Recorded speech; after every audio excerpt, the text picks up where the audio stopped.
Before the drums of war thundered and obsidian blades were drawn, Aztec warriors closed their eyes on cold earth, with nothing but the sky above and the weight of tomorrow in their hearts. Tonight, journey into the silent hours before an Aztec battle, where warriors rested without beds, without armor, and without comfort. Just dirt, ritual smoke, and dreams haunted by what morning might bring. If the quiet strength of ancient souls brings stillness to your night, you're in the right place. Subscribe now and hit the bell icon to keep exploring the soft echoes of hard lives, whispered one story at a time. Before we continue, I'd love to know, where are you listening from and what time is it for you right now? It's always amazing to see how far our quiet little stories are reaching. As the sun descended behind the jagged mountains surrounding the Valley of Mexico, painting the sky in hues of amber and violet, the Aztec warriors prepared for their final night before battle. The great city of Tenochtitlan, with its magnificent temples reaching toward the heavens, grew quiet as shadows lengthened across the causeways connecting this island metropolis to the shoreline. In these fading moments of day, when the boundary between the world of humans and the realm of gods grew thin, the warriors began their solemn preparations for the night ahead, a night they would spend in direct contact with the bare earth. Beneath them, imagine yourself standing at the edge of a simple military encampment as twilight embraces the landscape. The air carries the scent of copal incense, its sweet, resinous aroma drifting from nearby temples where priests offer prayers to Huitzilopochtli, the patron deity of warriors and the sun itself. The sounds of the bustling city, the calls of market vendors, the splash of canoe paddles in the lake, the laughter of children, gradually diminish, replaced by the rhythmic chanting of men preparing their spirits for the coming dawn. Among these warriors stands Citlali, whose name means star in Nahuatl, the language of the Aztecs. At 26 years of age, he has already participated in several flower wars, the ritual battles fought to capture warriors for sacrifice, and earned the honored title of Eagle Warrior. His face, normally adorned with the paint that signifies his military order, has been washed clean. His ornate costume, with its intricate featherwork and symbolic adornments, has been carefully set aside. Tonight he wears only a simple loincloth, his body exposed to the elements as part of the ritual, purification before combat. As darkness deepens, Citlali and his fellow warriors move to a designated area outside the main encampment. Here, the ground has been swept clean but deliberately left bare. No mats, no blankets, not even the simplest bedding materials that ordinary citizens might use in their homes. This direct contact with the soil is not a hardship to be endured, but a sacred communion to be embraced. The earth itself is Tlaltecutli, the great earth monster goddess who demands blood but gives life in return.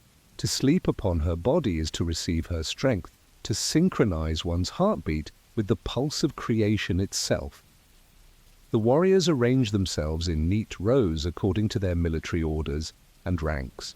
The eagle warriors, like Citlali, gather together, as do the jaguar warriors in their separate section. Each man creates a small personal space, just large enough for his body, marked only by the weapons he places carefully beside him. Weapons that have been blessed by priests and will drink the blood of enemies when the sun rises again. As Citlali settles onto the hard ground, he feels the day's residual warmth radiating from the soil. Though the night air grows cool, the earth retains the heat of the sun, a reminder of Huitzilopochtli's power that the warriors will carry into battle. The dirt against his skin is not merely dirt, but a connection to the ancestors who came before, whose bodies returned to this very soil and whose spirits now watch from the starry sky above. In Aztec belief, warriors who die in battle join the sun, God himself, accompanying him on his daily journey across the sky, the highest honor one could achieve in life. Around the encampment, senior warriors and priests move silently, their footsteps barely audible on the packed earth. They carry small censers of burning copal, the sacred resin whose smoke is believed to carry prayers to the gods. As they pass between the rows of resting warriors, this fragrant smoke drifts over, the men purifying their bodies and spirits. No words are spoken during this ritual. Communication takes place through the shared understanding of tradition, through the language of smoke and scent and starlight. Citlali gazes upward at the obsidian sky, watching as stars emerge like scattered maize kernels across the darkness. Each pinpoint of light represents a warrior who fell in glorious battle, now accompanying the sun through the heavens. Perhaps tomorrow, he thinks, his own spirit might join them. This thought brings no fear, only a solemn acceptance. The greatest honor for an Aztec warrior is not to survive, but to die well, either in battle or upon the sacrificial stone, feeding the gods who sustain the universe through their endless hunger. The bare earth beneath him seems to pulse with energy, as though the boundaries between his body and the soil gradually dissolve. This connection is intentional. The warrior who sleeps directly on the ground absorbs the strength and stability of the earth itself. Modern comfort would only create separation, placing a barrier between the warrior and the source of power he seeks to tap. The temporary discomfort of stones pressing into flesh, of the cool night air on exposed skin, serves as a reminder of the warrior's purpose: to endure, to persist, to transcend physical limitations in service to something greater than himself. As the night deepens, Citlali feels his breathing slow, synchronizing with the subtle rhythms of the earth. The ground that at first felt unyielding now seems to cradle him, accepting the weight of his body as it accepts all things eventually. Around him, hundreds of other warriors lie in similar states of meditative awareness, their collective breath, creating a gentle susurration like wind through cornfields. Though they rest apart without touching, they are bound together by their shared purpose and the soil that supports them all equally, regardless of rank or achievement. Sleeping on the bare earth serves practical purposes beyond the spiritual. Warriors who become accustomed to such conditions develop greater resilience for the hardships of military campaigns. They learn to rest effectively wherever they find themselves, in mountain passes, desert plains, or dense forests. The body adapts, becoming less dependent on comfort, more capable of finding renewal even in challenging circumstances. This training begins early in a warrior's life, part of the rigorous discipline that shapes him from childhood. The night creatures begin their chorus, frogs calling from the lake edges, night birds singing from the trees, insects chirping in rhythm that rises and falls like the breath of the earth itself. These sounds form a natural lullaby, reminding the warriors of their place within the greater web of existence. In Aztec cosmology, all living things are connected, all participate in the great cycle of energy that sustains the 5 suns that have illuminated human history. The warrior's role in this cosmic drama is to provide the precious liquid of life, blood, that keeps the current sun moving through the sky, preventing the end of all things. Despite the seriousness of their purpose, there is a profound peace in this night ritual. The shared solitude, the connection to earth and sky, the simplification of existence to its most essential elements. These aspects create a state of mindfulness that transcends ordinary consciousness. Citlali feels his thoughts grow quieter, the constant mental chatter of daily life subsiding like ripples on a disturbed pond, gradually returning to stillness. This mental clarity is another gift of the earth, another purpose of the seemingly austere practice of sleeping on bare ground. Around midnight, a gentle rain begins to fall, not the torrential downpour of the wet season, but a light misting that settles over the landscape like a blessing. Some of the warriors pull simple maguey fiber cloaks over their bodies, but many, including Citlali, remain uncovered, accepting the rain as another form of purification. The droplets create tiny craters in the dust, releasing the distinctive scent of moistened earth. Petrichor, though the Aztecs would not have known this term, they would have recognized it simply as the breath of Tlaloc, the rain deity, acknowledging their sacrifice. The rain passes quickly, leaving behind a freshly washed world that gleams softly in the starlight. The warrior's skin glistens with moisture, clean and renewed. The earth beneath them has transformed as well, changing from dry dust to responsive clay that seems almost alive. This transformation mirrors the warrior's own journey, from ordinary citizen to instrument of divine will, from individual concerned with personal comfort to vessel dedicated to cosmic purpose. As the deepest part of night envelops the encampment, some warriors drift into sleep while others maintain a state of alert rest, aware of their surroundings yet deeply relaxed. Dreams are especially significant on this night, believed to contain messages from deities or ancestors offering guidance for the battle ahead. The direct contact with the earth is thought to facilitate these communications, the ground serving as a conduit between worlds, between the living and the dead, between mortals and gods. Citlali finds himself in this liminal state between wakefulness and dreaming, his body heavy against the earth while his mind floats free. He remembers his first night sleeping on bare ground as a youth in warrior training, how the discomfort seemed unbearable then, how he longed for the simple reed mat of his family home. Now, after years of discipline, he finds a strange comfort.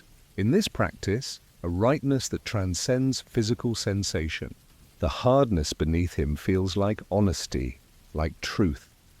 A reminder that life itself is both beautiful and unyielding, both nurturing and demanding. The stars wheel slowly overhead, marking the passage of night hours. Each warrior follows this celestial movement in his own way, some through observed patterns, others through the body's innate time sense. There are no announcements, no calls marking the watches of the night. In this sacred time of preparation, each man exists in his own relationship with the cosmos, guided by training and tradition, yet ultimately alone with his thoughts, his prayers, his acceptance of whatever fate tomorrow brings. As the night begins its gradual transition toward dawn, a subtle shift occurs in the encampment.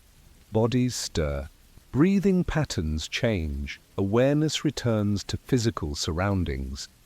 The warriors have completed their communion with the earth, absorbed whatever strength and wisdom the ground has offered. They have honored the gods through their temporary discomfort, demonstrated their commitment through this act of ritual sleeping. Now, as the first hint of light appears on the eastern horizon, they prepare to rise from the ground that has held them through the dark hours, ready to transform from contemplative supplicants to instruments of divine will. The practice of sleeping on bare earth before battle, so foreign to modern sensibilities that prioritize comfort above all else, reveals a profound understanding of the warrior's psychological and spiritual needs. This deliberate embracing of hardship, this intentional communion with the substance of the world itself, prepared the Aztec warrior not just physically but mentally for the challenges ahead. By accepting the earth as both bed and teacher, these men acknowledged the fundamental truth that would guide them through the coming day.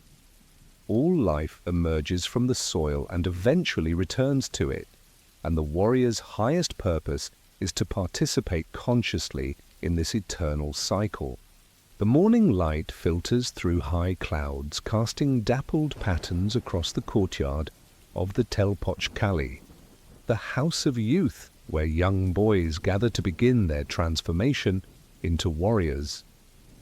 The stone walls of this training compound stand firm against the gentle breeze that carries the scent of cooking fires and fresh tortillas from nearby homes. Inside, boys as young as 10 years old stand in straight rows, their small bodies already developing the disciplined posture that will define their adult lives.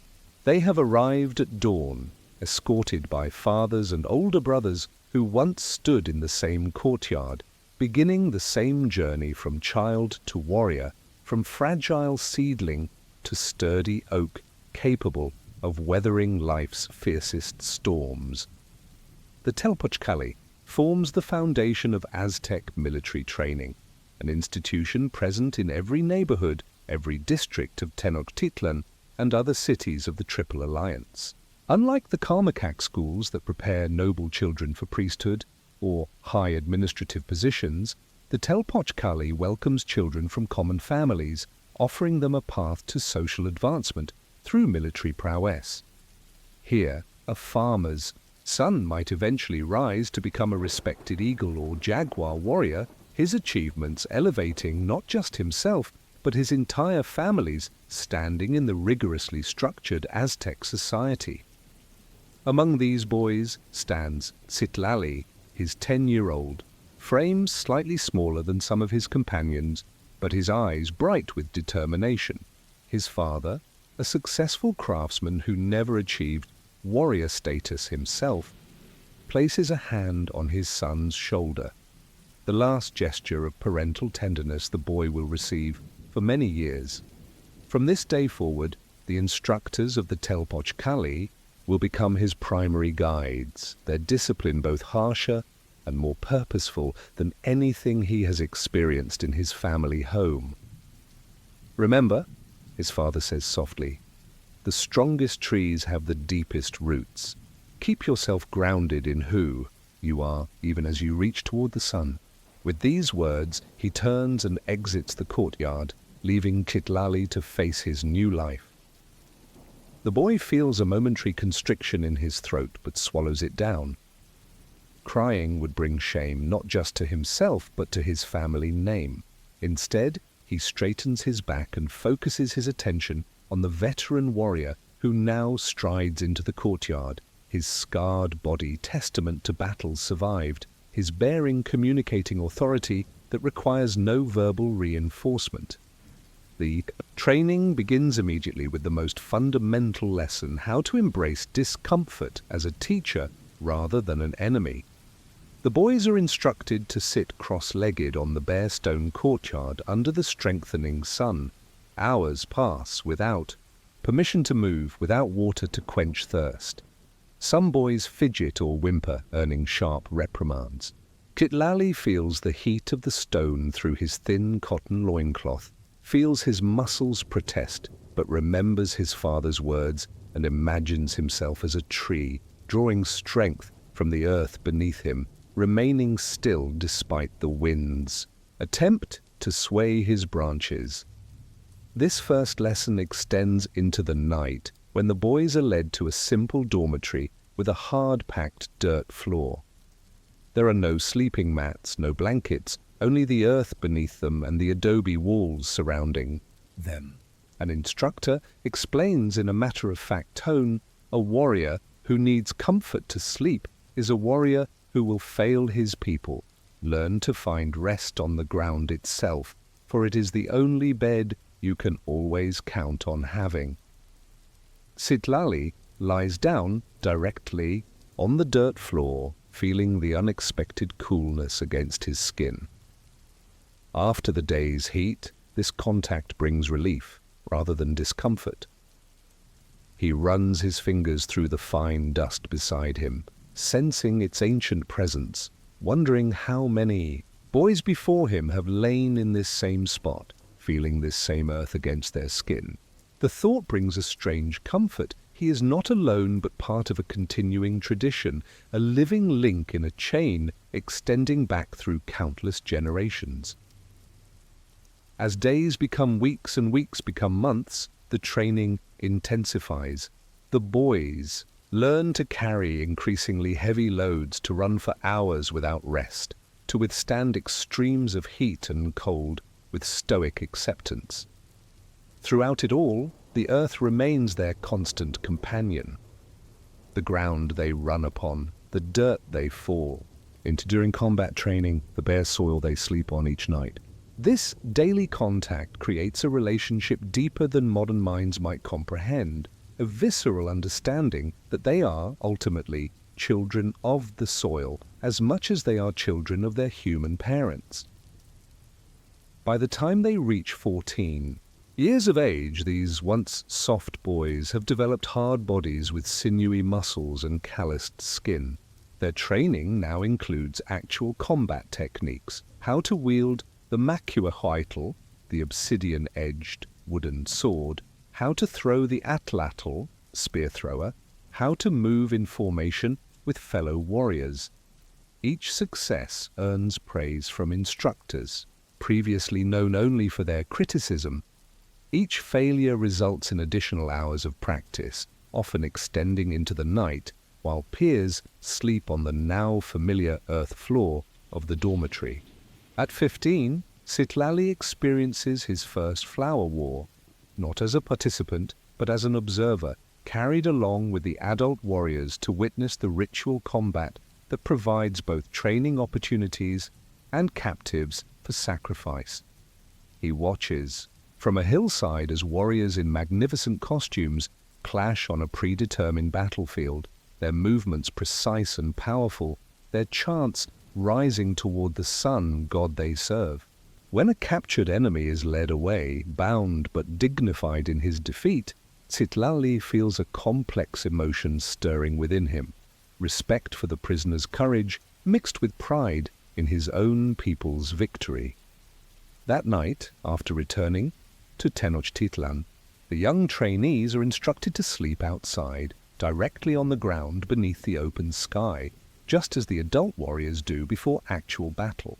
The night air carries a chill that seeps into Citlali's bones, and small stones press uncomfortably into his back. Yet, as he gazes upward at the stars, he feels a connection to something larger than himself, the same stars that witnessed the battle earlier that day, the same earth that received the blood of the fallen, the same gods that oversee the eternal cycle of combat and sacrifice that maintains the world's existence.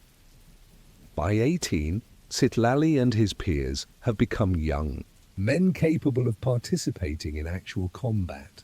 Their bodies, hardened by years of sleeping on bare earth and training in all weather conditions, possess a resilience that seems almost supernatural to modern sensibilities.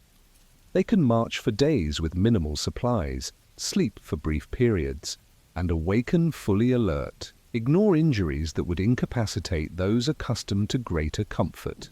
The intentional hardship of their training, beginning with those first nights on the hard dormitory floor, has transformed them into human weapons, perfectly adapted to the demands of Aztec warfare. Before their first true battle, these young warriors participate in a ceremony marking their transition from trainees to active warriors. Their hair, previously kept short, is now allowed to grow long and is bound with a red cord, the tlahuistli, signifying their new status. They receive their first set of plain cotton armor and simple weapons, humble beginnings that might eventually be replaced with the magnificent jaguar or eagle costumes of elite warriors. Should they prove themselves exceptional on the battlefield, an elder warrior addresses them on the eve of this ceremony, his voice soft yet carrying easily in the respectful silence. Tomorrow you join the ranks of those who feed the gods with the most precious substance and blood, the water of life. You have learned to embrace the earth as your bed, so that you understand your connection to it. From earth all things come, to earth all things return. When you sleep on bare ground before battle, you remind your body of this truth. You become humble before the gods while simultaneously drawing strength from the very substance of creation.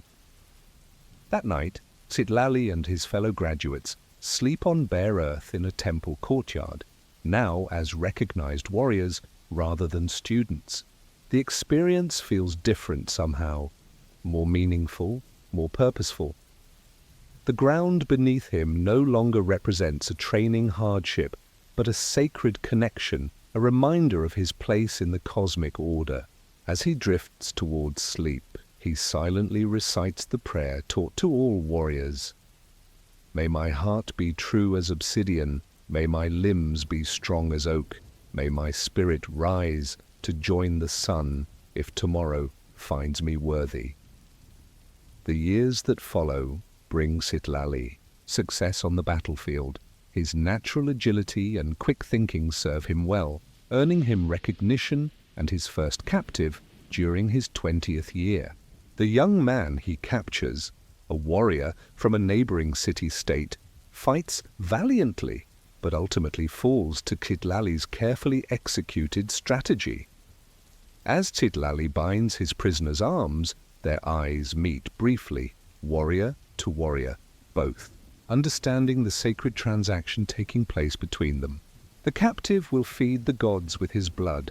Citlali will advance in status for providing this precious offering. After returning triumphant to Tenochtitlan, Citlali receives his first warrior insignia, the right to wear a simple lip plug that marks him as a man who has captured an enemy in battle.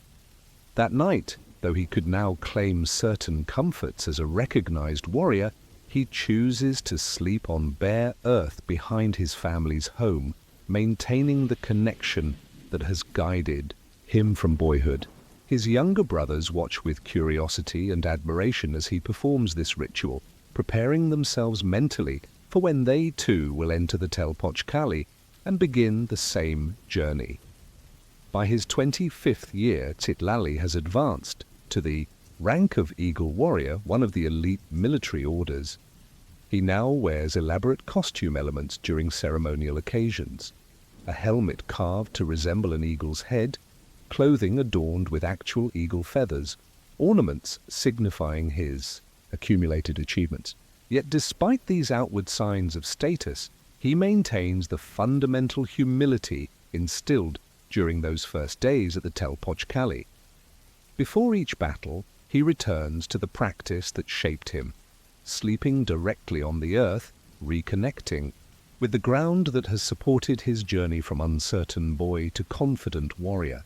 Now at 26, as he prepares for yet another campaign, Citlali sometimes serves as an instructor to younger warriors, passing on the wisdom accumulated through his experiences.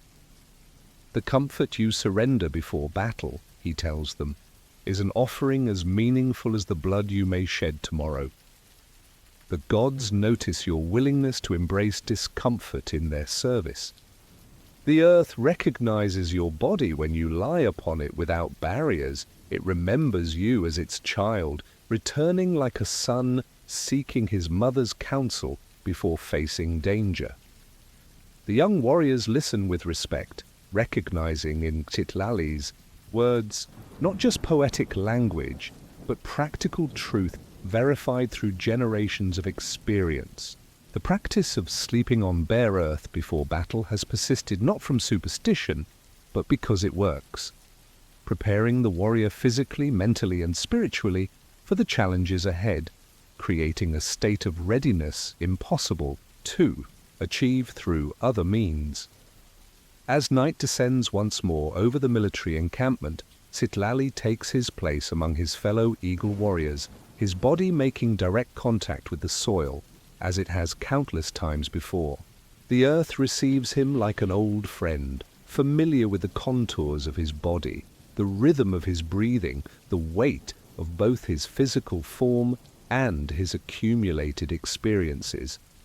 He has travelled far from that first night in the Telpoch Kali dormitory, yet in the most essential way, he has come full circle, still a child of the earth, still learning from its patient, enduring presence. The stars emerge overhead, the same stars that watched him grow from uncertain boy to accomplished warrior. Citlali's consciousness begins to expand beyond his immediate surroundings, connecting him to the cosmic cycle of which his individual life forms just one small but significant part. In this moment of communion with earth and sky, he embodies the ideal of the Aztec warrior, disciplined yet spiritual, strong yet humble, ready for whatever tomorrow may bring while completely present in this perfect moment of connection between human purpose and universal design. From those first difficult nights on hard-packed dirt floors to this voluntary embrace of the earth before battle, the Aztec warrior's relationship with the ground beneath him reveals a sophisticated understanding of human psychology and spirituality, often overlooked by those who see only the surface details of this ancient civilization.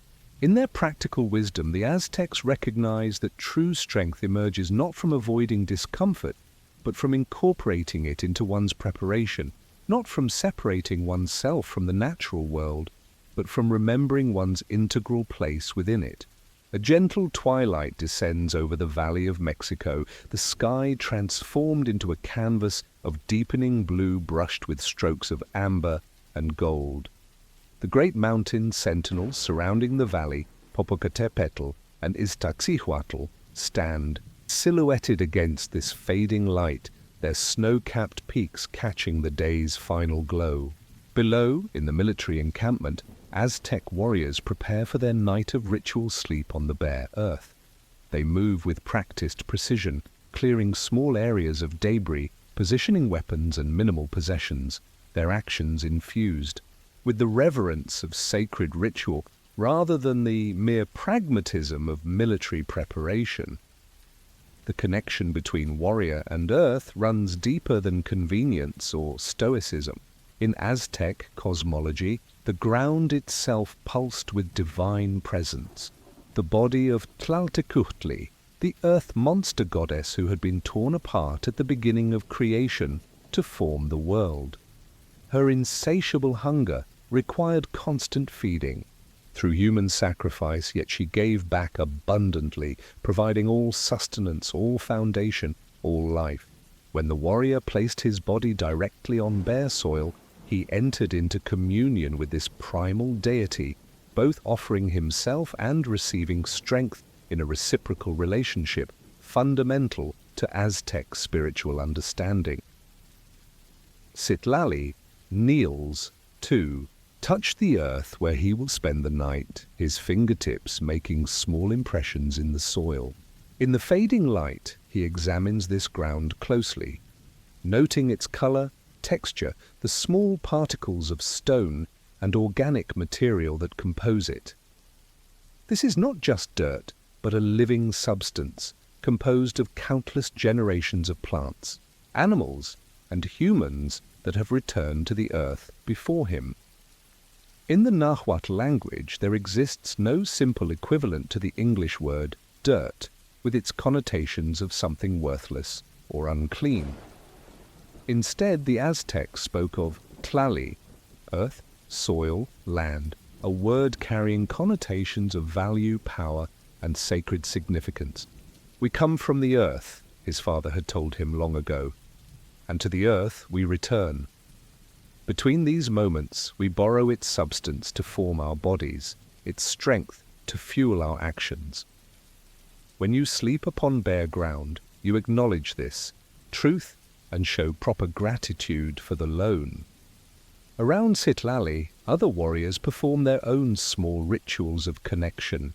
Some press their palms flat against the soil, as if greeting an old friend. Others sprinkle small amounts of water, precious in this highland region, as offerings to the thirsty earth. A few whisper prayers so personal they are barely audible even in the growing quiet of evening. Though they prepare for potential death in tomorrow's battle, there is no fear in these actions, only acceptance and a deep, abiding respect for the cycle of which they are part. The practice of sleeping on bare earth connects the warriors to ancestors who followed the same tradition since time immemorial. Archaeological evidence reveals that this ritual predates even the rise of the Aztec Empire, extending back to earlier Mesoamerican civilizations like the Toltecs, whom the Aztecs claimed as their cultural predecessors. In embracing this ancient practice, each warrior becomes a living thread in a tapestry of tradition stretching back through generations, connecting present action to ancestral wisdom accumulated over centuries. As full darkness embraces the encampment, Citlali settles, his body onto the ground. Arranged in the position that experience has taught him, provides the most rest with the least discomfort. Slightly on his side, knees gently bent, one arm tucked beneath his head in place of any pillow. The initial contact with the cool earth sends a subtle shiver through his frame, a physical reminder of the boundary being crossed from ordinary existence into sacred time. This moment of transition holds special significance. The warrior surrenders the vertical posture that separates humans from animals, literally humbling himself before forces greater than individual will or ambition. The bare earth receives the warrior's body weight, providing resistance that reminds him of his substantiality in the physical world. Unlike the yielding embrace of a sleeping mat that might encourage forgetting one's body, the firm ground maintains awareness of physical existence. Each pressure point where bone meets earth becomes a point of conscious contact. This heightened bodily awareness serves practical purposes for the warrior, keeping him connected to his physical vessel even as sleep might carry his spirit into dream realms where important messages await. Aztec spiritual teachings held that the boundary between worlds grew thinner during sleep, allowing communication with deities and ancestors impossible during waking consciousness. By sleeping directly on the earth, the warrior positioned himself at the threshold between the middle world of human existence and the underworld where powerful forces resided. The ground became a conduit, a membrane through which divine guidance might pass more easily to the receptive sleeper. Dreams experienced while in direct contact with the earth carried special significance, often interpreted as direct communications requiring careful attention. The sensory experience of this earth sleep differs profoundly from modern concepts of comfortable rest. The warrior feels every variation in the ground surface, small stones that couldn't be removed, subtle undulations in the soil, the gradual cooling as night deepens. Yet rather than fighting these sensations or labeling them as discomfort, the trained warrior incorporates them into his awareness, accepting them as part of the earth's particular communication with his individual body. There is intimacy in this exchange, the unique impression his form makes upon the soil matched by the unique impression the earth makes upon his sensory experience. Scattered around Citlali lie hundreds of other warriors, each engaged in this same communion with the ground, creating a field of shared intention that transcends individual experience. Though they do not touch one another, these men are connected through their common contact with the earth, like separate trees whose roots intermingle beneath the surface, creating a unified organism invisible to superficial observation.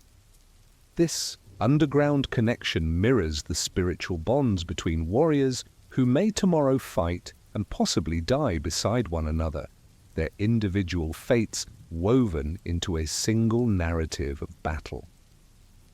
As Citlali's consciousness begins to shift toward the altered state between wakefulness and sleep, he experiences the distinctive sensation many Aztec warriors reported, a gentle pulsing of the earth beneath him as though he rests upon a living being rather than inanimate soil. This perception aligns perfectly with Aztec cosmological understanding that the earth itself is a divine entity, alive and conscious in ways humans can only partially comprehend. The subtle rhythm beneath him synchronizes gradually with his heartbeat, creating a harmonic resonance between human and divine, microcosm and macrocosm. The practice of earth sleeping connects the warrior not just to spiritual realms, but to the practical, agricultural foundations of Aztec civilization. The same soil that receives his body for temporary rest also receives the maize seeds that will grow into crops sustaining the entire society. The same earth that may receive his blood in tomorrow's battle also drinks the rain that allows life to flourish throughout the valley. By placing himself in direct contact with this fundamental substance, the warrior acknowledges his place within the greater systems that support all existence, systems requiring both sacrifice and cultivation to remain in balance.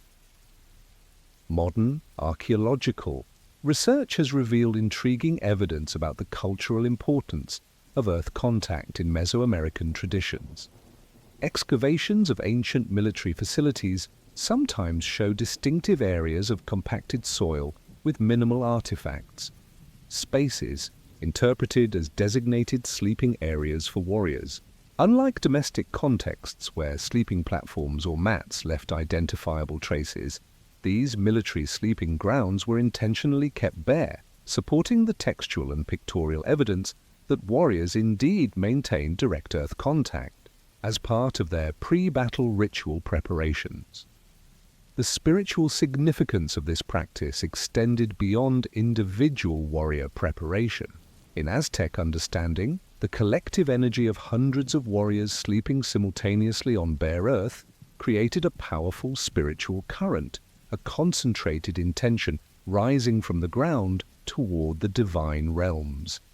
This energy contributed to the cosmic balance, helping maintain the fragile equilibrium between ordered existence and chaotic dissolution that required constant human participation through ritual action. The warrior's discomfort served a purpose far greater than military readiness. It helped sustain the world itself.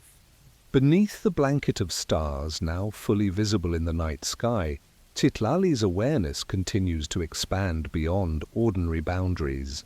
The barrier between his body and the earth seems to dissolve, creating a sensation of merging with the ground itself. This experience, reported consistently across various indigenous traditions involving earth contact practices, represents not hallucination, but an altered state of consciousness facilitating deep connection with the natural world. Modern scientific understanding might explain this through the electrical conductivity of the human body in contact with the Earth's surface. But for the Aztec warrior, the explanation resided in the spiritual realm of divine connection.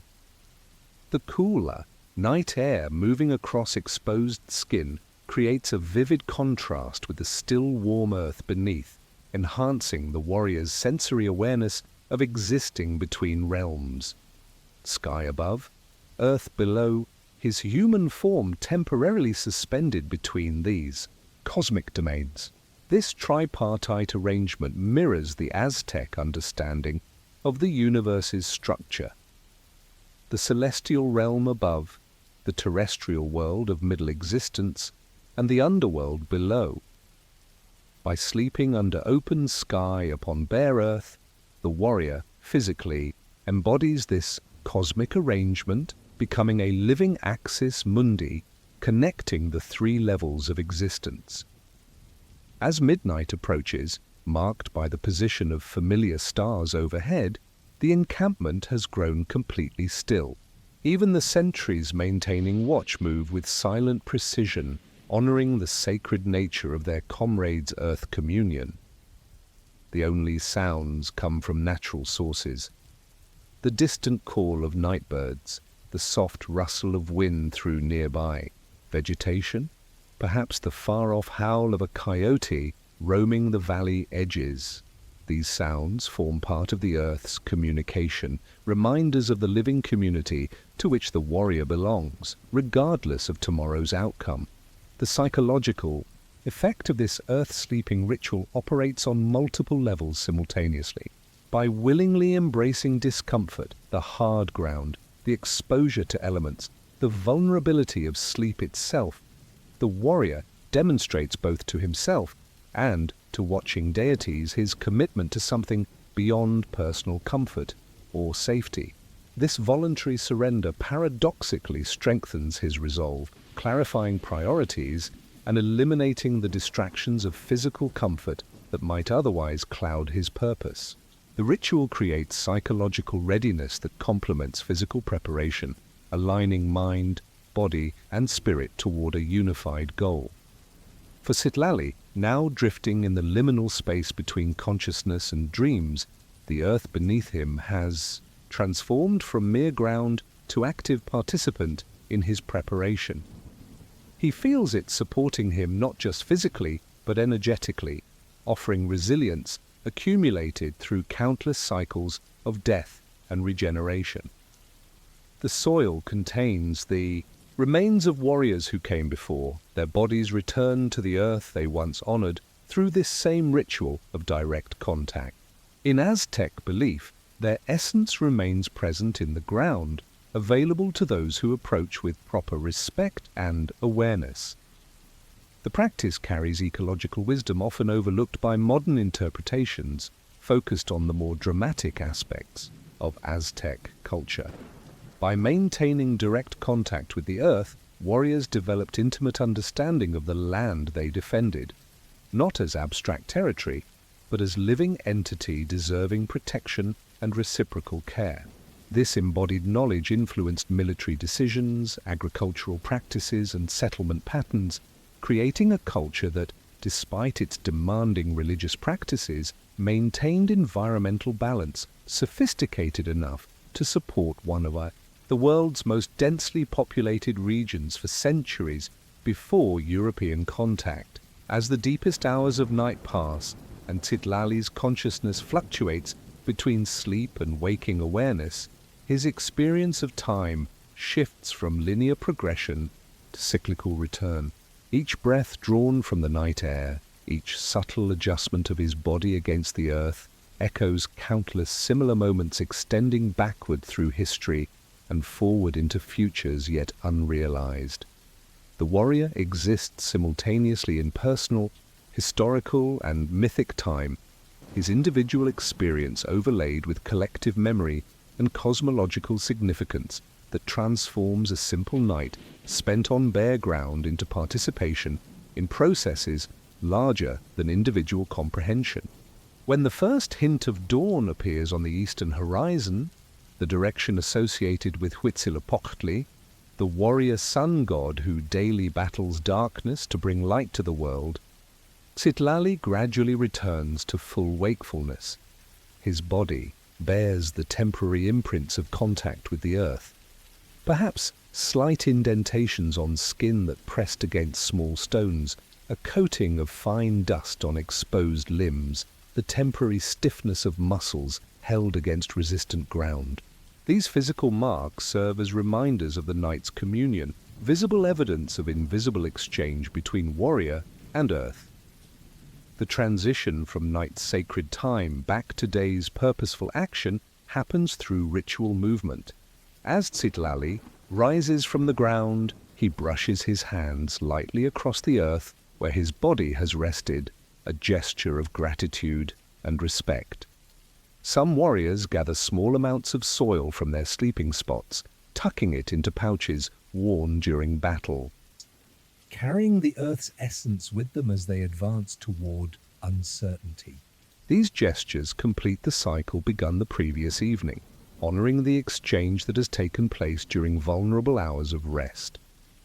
What might appear to outside observers as primitive hardship reveals itself through deeper understanding, as sophisticated spiritual technology developed over generations of careful observation and practice. The Aztec warrior, sleeping on bare earth, participates in ecology of knowledge where physical sensation, cultural teaching, personal experience, and collective wisdom converge to create preparation impossible to achieve through any other means. The earth becomes teacher, the body becomes student, and the resulting lessons transcend intellectual understanding to become embodied wisdom carried into battle and beyond. As full daylight illuminates the encampment and warriors prepare for the coming conflict, the night's communion with earth continues to influence their movements, decisions, and perceptions. Having reconnected with the fundamental substance from which all life emerges and to which all eventually returns, they carry a grounded presence into circumstances where others might succumb to fear or impulsive action. The ritual of earth sleeping has served its purpose, creating warriors who move through the world with awareness of their place within it, with acceptance of whatever outcome the day might bring, with connection to forces both visible and invisible that shape all existence. The night deepens around the sleeping warriors, the moon casting silver light across their still forms, resting on the bare earth. In this middle time, when neither day nor night fully claims the world, the boundary between ordinary reality and the realm of the gods grows permeable. Dream time approaches, not merely as escape from consciousness, but as sacred portal through which divine messages may reach receptive minds. For the Aztec warrior, sleeping directly on the ground, this transition carries special significance. Dreams experienced in this state of earth contact were considered particularly potent, containing guidance, warnings, or blessings that might determine a warrior's fate in the coming battle. Citlali's breathing has slowed to the deep rhythm of sleep, yet his mind remains partially alert, trained through years of discipline to maintain awareness even as consciousness shifts toward dream realms. This state, neither fully asleep nor fully awake, was cultivated intentionally by Aztec warriors who understood it as the optimal condition for receiving divine communication. The hard ground beneath him serves a purpose beyond physical, hardening. It anchors his spirit as it prepares to journey beyond ordinary perception, providing a tether to the physical world that prevents becoming lost in the powerful currents of dream experience. In Aztec belief, the human soul consisted of multiple components, including the tonali, the vital force centered in the head, the teolia, the divine fire located in the heart, and the ihiotl, the breath associated with the liver. During sleep, particularly, when in direct contact with earth, these soul components could temporarily separate from the physical body, traveling to other realms while maintaining essential connection to the sleeping form. This sophisticated understanding of consciousness predates modern psychological concepts of the unconscious mind, yet contains insights that resonate with contemporary explorations of human awareness. As Citlali's consciousness drifts deeper into dream space, images begin to form. Not the random fragments of ordinary dreaming, but coherent scenes believed to originate from divine sources. He finds himself standing on a mountain peak, higher than any he has climbed in waking life. Below, the Valley of Mexico stretches in all directions, its lakes gleaming like scattered mirrors reflecting the sky. Above, eagles circle in perfect formation, their shadows moving across the landscape like living omens. The air feels different here. Thinner, yet somehow more substantial, each breath connecting him more deeply to the world around him. A figure appears beside him, materializing from the mountain itself. An elder warrior whose face bears the marks of many battles, whose eyes hold the wisdom of countless years. Though Citlali has never seen this man in waking life, He recognizes him immediately as an ancestor, perhaps from generations so distant that no living person remembers his name. The elder speaks no words but gestures toward the valley below, where two armies approach each other across a field strewn with yellow marigold flowers. The cempasúchil blooms associated with both warriors and the honored dead. "Watch," the ancestor finally says, his voice resonating, not through air, but seemingly directly into Citlali's understanding. The pattern reveals itself to those who have eyes to see. The battle below unfolds like a complex dance, movements synchronized yet unpredictable, order emerging from apparent chaos. Citlali observes with heightened awareness that transcends ordinary vision. He sees not just physical bodies in combat, but the energy flowing between them, the intentions directing each movement, the cosmic forces working through human instruments to maintain universal balance. In this elevated perspective, the violence transforms, not diminished or sanitized, but contextualized within greater purpose that infuses even death with meaning beyond individual tragedy. The ancestor points to a particular warrior, moving with exceptional grace through the confrontation. With a jolt of recognition, Citlali realizes he is watching himself, yet somehow from outside his own experience. This dream self moves differently than he does in waking life, more fluidly, more intuitively, responding to the battle's flow, rather than imposing will upon it. There is something important to learn from this observation, some essential understanding about surrender to larger rhythms that transcend individual control. The earth teaches through your body, the ancestor explains, when you listen with more than your ears. The scene shifts as dreams often do, without transition or logical progression. Citlali now stands beside a small spring emerging from rocky ground, its waters impossibly clear and shimmering with internal light. The ancestor kneels beside this spring, gesturing for Citlali to do the same. Together they cup hands to drink, the water cool and sweet beyond any Citlali has tasted in waking life. As the liquid touches his lips, knowledge enters his awareness directly, not as words or concepts, but as immediate understanding that bypasses ordinary cognition.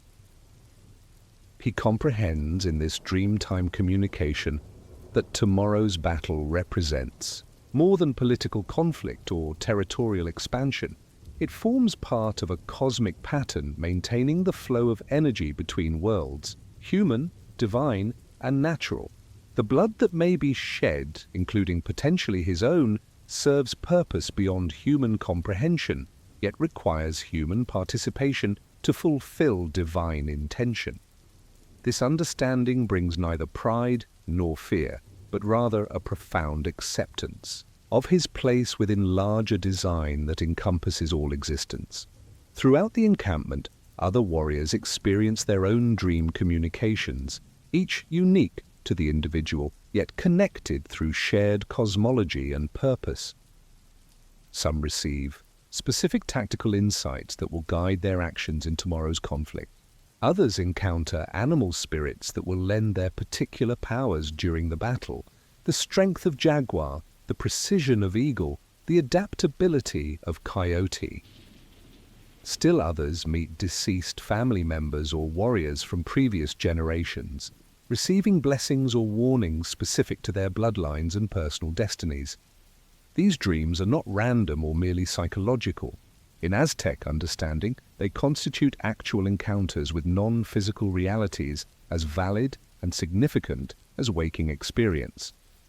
The direct contact with Earth facilitates these encounters, the ground serving as conduit between worlds normally separated by the boundaries of ordinary consciousness. Modern skepticism might reduce such experiences to stress response or cultural conditioning, but for the warriors receiving these communications, they represent the most profound reality, divine guidance necessary for both individual survival and cosmic continuation.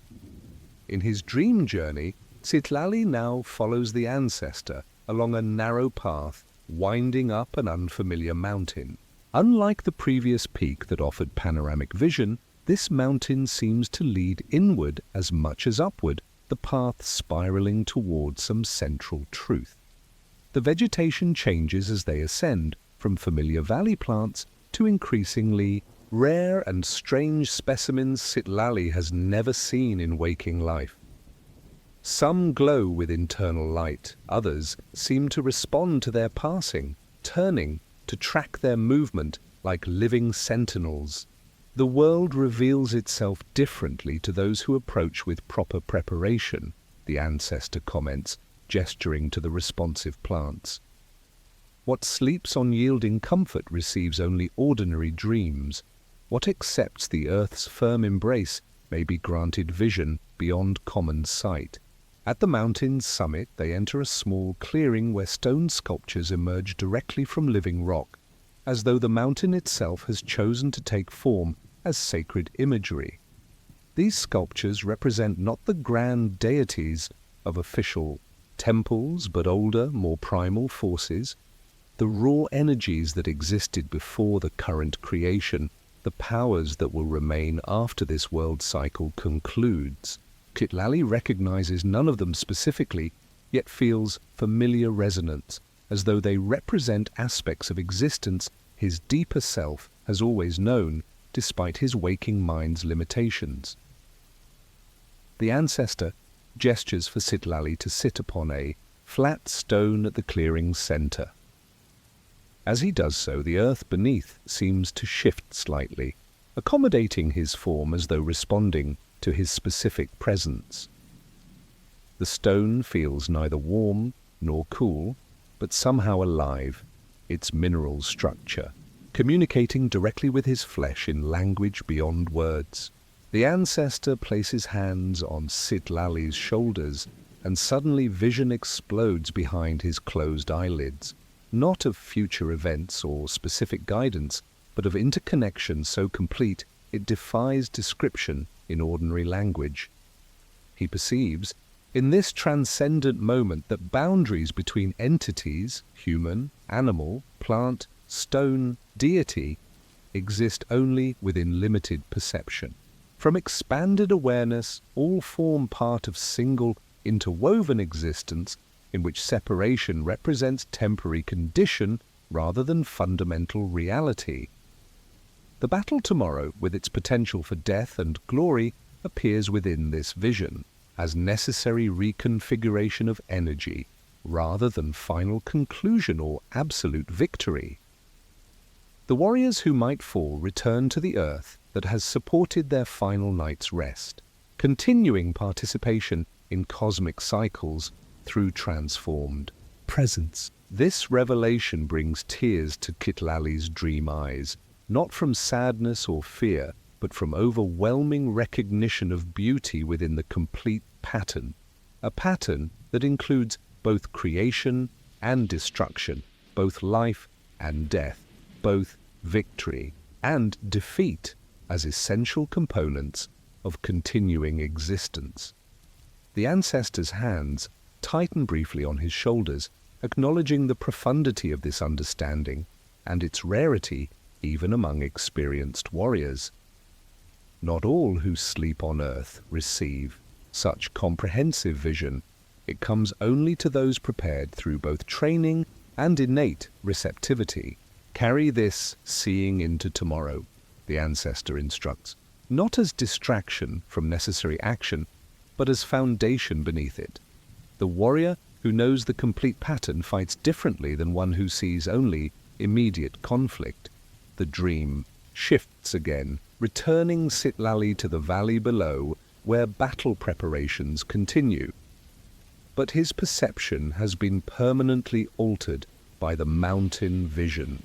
He sees now the invisible connections between all participants, allies and enemies alike, temporary expressions of the same fundamental energy, playing necessary roles in drama whose full significance transcends individual understanding. This perception does not diminish his commitment to his own role, but rather infuses it with deeper meaning, with acceptance that transcends both desire for personal glory and fear of individual death. As dawn approaches in both dream realm and physical world, the ancestor leads Citlali to a small pool reflecting the gradually lightening sky. The water's surface shows not just Citlali's face, but simultaneously the faces of all warriors who have come before him and all who will follow. Thousands of expressions flowing into one another, individual identity both preserved and transcended in this fluid display. The message requires no verbal explanation. He exists both as unique participant in tomorrow's events and as momentary expression of warrior energy that extends beyond any single manifestation. Remember, the ancestor says, placing a hand on Citlali's heart. The earth that receives your sleeping body tonight may receive your blood tomorrow or many years from now. Either way, you remain part of continuing creation. Neither outcome changes your essential nature or your contribution to the whole. With these words, the dream begins to dissolve, the ancestor's form gradually merging with the landscape until indistinguishable from mountain, sky, and valley. Citlali feels himself returning to ordinary awareness, the hard ground beneath his physical body re-emerging into consciousness as dream vision recedes. Yet, unlike ordinary waking from common dreams, the experience does not fragment or fade. It remains intact within his awareness, as real and significant as any waking encounter, its guidance burned into memory with clarity that will remain available through coming challenges. Throughout the encampment, other warriors similarly transition from dream communication back to physical awareness, each carrying specific guidance received during night's sacred journey. Some awaken with new confidence, having received assurance of success in coming conflict. Others carry quiet resolve despite having glimpsed their own deaths, understanding these not as failures but as necessary contributions to purposes greater than individual survival. Still others bring back specific tactical insights that will influence their movements when battle commences, divine guidance manifesting through practical action. The direct contact with Earth, maintained throughout these dream journeys, has served its essential purpose, creating optimal conditions for communication between human and divine realms. The same ground that received their bodies physically has supported their spirits' temporary journeys beyond ordinary limitations. As they prepare to rise from their night's rest, each warrior acknowledges this sacred exchange through whatever small gestures their particular traditions require. Perhaps touching forehead to ground in thanks, sprinkling small offerings of water or cornmeal, or simply placing palm against soil in silent communion before standing to face the day. Modern neuroscience might explain these experiences through brain chemistry altered by stress, sleep position, or cultural expectation. Psychological interpretation might identify archetypal patterns and symbolic processing of unconscious material. But such explanations, while valid within their frameworks, fail to encompass the complete significance of dream experience within Aztec spiritual understanding. These dreams represented not mere internal processing, but actual participation in expanded reality, accessible only through proper preparation and intention. Preparation that included the deliberate practice of sleeping directly on Earth before significant undertakings. As Citlali opens his eyes to the first light of dawn streaking the eastern sky, he carries within him both the physical rejuvenation of rest and the spiritual illumination of dream encounter. The earth beneath him has provided both, supporting his physical form while facilitating his spirit's journey beyond ordinary boundaries. This dual nourishment, impossible to obtain through more comfortable sleeping arrangements that separate body from ground, has prepared him completely for whatever the coming day might bring. He rises not just as warrior trained in physical combat, but as spiritual participant in cosmic processes working through human action toward purposes understood fully only by the gods themselves. The practice of sleeping on bare earth before battle thus reveals itself as sophisticated technology for accessing non-ordinary consciousness and divine guidance. Not primitive hardship, but deliberate cultivation of optimal conditions for receiving wisdom beyond ordinary perception. What might appear as deprivation to outside observers actually represents carefully developed methodology for transcending the limitations of individual awareness, connecting the warrior to sources of knowledge and strength unavailable through more comfortable but more limited modes of rest.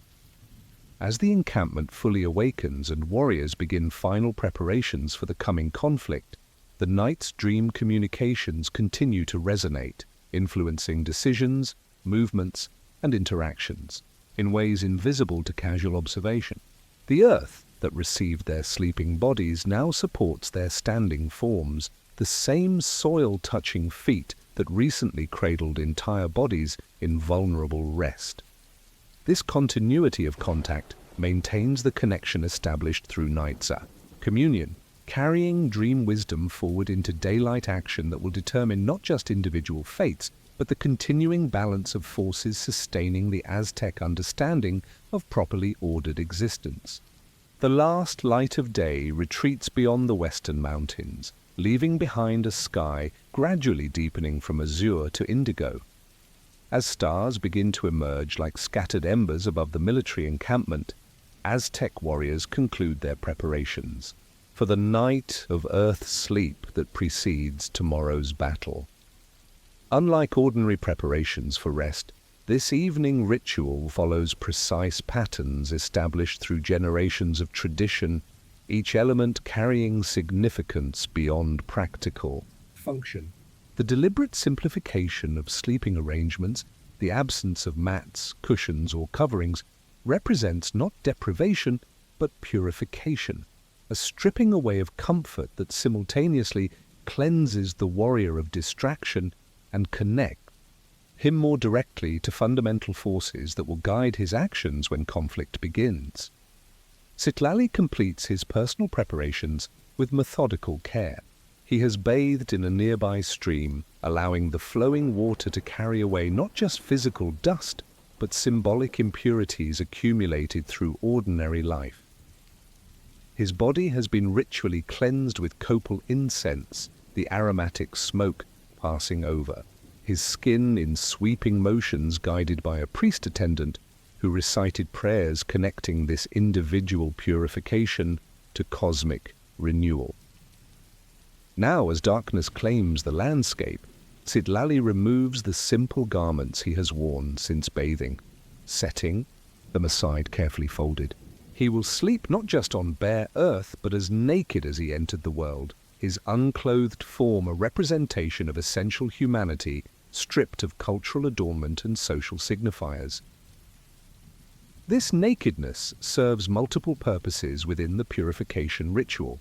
Practically, it prevents sleep garments from creating barrier between skin and soil, maximizing direct contact with the earth that forms the central purpose of the practice. Symbolically, it returns the warrior temporarily to primal state, removing the accumulated identities of rank, achievement, and specific military order. Whether eagle warrior, jaguar warrior, or Ottomans, shock troops, all sleep in the same elemental condition, differentiated only by the physical forms they bring to this communion with earth. Even ornaments signifying prior battlefield achievements, lip plugs, ear spools, specific hairstyles, have been temporarily removed, creating equality before the gods who watch over this night of preparation. Around Citlali, hundreds of other warriors similarly prepared create a living tapestry across the landscape. Individual bodies simultaneously separate yet unified through common purpose and practice. From above, this arrangement would appear as organized pattern, each warrior positioned according to his military unit, creating visual representation of the ordered society these men will fight to preserve when dawn arrives. Even in this most stripped-down, elemental state, structure remains. A reminder that Aztec civilization balanced individual spiritual experience with collective organization necessary for maintaining cosmic and social order. The simplicity of Earth sleep connects the warrior to the divine through paradoxical reversal of ordinary religious practice. While temple worship involved elaborate offerings, complex costumes, and precisely choreographed movements, this battlefield ritual achieves spiritual connection through deliberate absence, the removal of intermediaries between supplicant and deity. The bare ground becomes altar, the warrior's body becomes offering, and the night sky serves as temple ceiling open to celestial forces that will determine tomorrow's outcomes. This inverted religious practice acknowledges that extraordinary circumstances require extraordinary methods of divine communion, methods stripped of accumulated complexity to access original, essential connection between human and sacred realms. As full darkness envelops the encampment, the only illumination comes from stars above and small ceremonial fires maintained at specific points around the perimeter. These flames are not for practical warmth but for symbolic protection, creating boundaries between sacred space where warriors commune with earth and the uncertain wilderness beyond. Attendants maintain these fires throughout the night, adding copal resin occasionally to produce fragrant smoke that drifts over the resting warriors like divine breath. This minimal light allows just enough visibility for necessary movement while preserving the darkness essential for proper dream communications. Chitlali settles his body onto the ground, feeling the initial resistance of soil against flesh, a sensation both foreign and familiar, uncomfortable yet resonant with deeper memory of human connection to earth. The ground's hardness serves as physical manifestation of the purification process, demanding immediate awareness rather than allowing unconscious comfort. Each point where body meets earth, shoulder, hip, heel, elbow, creates focal point for attention, physical discomfort transforming into pathway for heightened consciousness that transcends ordinary perception. What modern minds might consider distraction from proper rest becomes, within this tradition, doorway to deeper awareness unavailable through more comfortable sleeping arrangements. The ritual simplicity extends beyond physical arrangements to mental discipline. As Chitlali adjusts his body to the unyielding ground, he simultaneously empties his mind of extraneous thoughts, concerns about family left behind, ambitions for status advancement through tomorrow's conflict, even specific tactical considerations that occupied his attention during daylight preparations. This mental purification parallels the physical simplification, creating uncluttered consciousness prepared to receive whatever wisdom dreamtime might deliver. The trained warrior achieves this mental state not through elaborate meditation techniques, but through direct engagement with physical sensation, using bodily awareness as anchor for consciousness from which unnecessary thoughts fall away naturally. This purification through simplicity reveals sophisticated understanding of human psychology, often overlooked by those who view Aztec practices through lens of primitive hardship. The deliberate embrace of physical discomfort short-circuits ordinary mental patterns that might otherwise dominate consciousness, creating space for deeper awareness impossible to access through more comfortable circumstances. Modern psychological research confirms what Aztec warriors knew through generations of practical experience, that physical challenge can create conditions for mental clarity, that voluntary simplification can generate psychological insights unavailable through more comfortable but more limited states of awareness. The night advances, temperature dropping as heat escapes from Earth into clear sky above. This cooling creates another dimension of the purification process. as skin contracts in response to chill air. The warrior's body instinctively seeks to conserve warmth, muscles tensing slightly, metabolism adjusting to maintain core temperature without external insulation. This automatic physiological response heightens internal awareness, bringing consciousness into direct relationship with bodily processes normally operating below threshold of ordinary attention. The resulting state, simultaneously relaxed, yet alert, surrendered yet resilient, creates optimal conditions for meaningful rest that rejuvenates without diminishing readiness for coming challenges. Around midnight, when the stars reach their zenith and the most sacred hours of night unfold, many warriors enter altered states of consciousness facilitated by the combined effects of physical simplicity, sensory focus, and ceremonial context. These states exist between ordinary wakefulness and common sleep, in liminal territory where boundaries between individual awareness and collective consciousness become permeable. Warriors report awareness extending beyond physical bodies, perception of subtle energies normally invisible to ordinary sight, and communion with forces both ancestral and divine that transcend limitations of individual existence. For Citlali, this midnight consciousness manifests as progressive dissolution of distinction between his body and the earth beneath it. The boundary where skin meets soil becomes increasingly ambiguous, less a definite line than a zone of gradual transition between forms that share fundamental substance. This sensation, supported by Aztec cosmological understanding that human flesh derives from sacred maize itself born from earth, creates experiential knowledge impossible to communicate through intellectual concept alone. The warrior knows through direct perception that his physical form represents temporary arrangement of elements that will eventually return to the same soil now supporting his living body.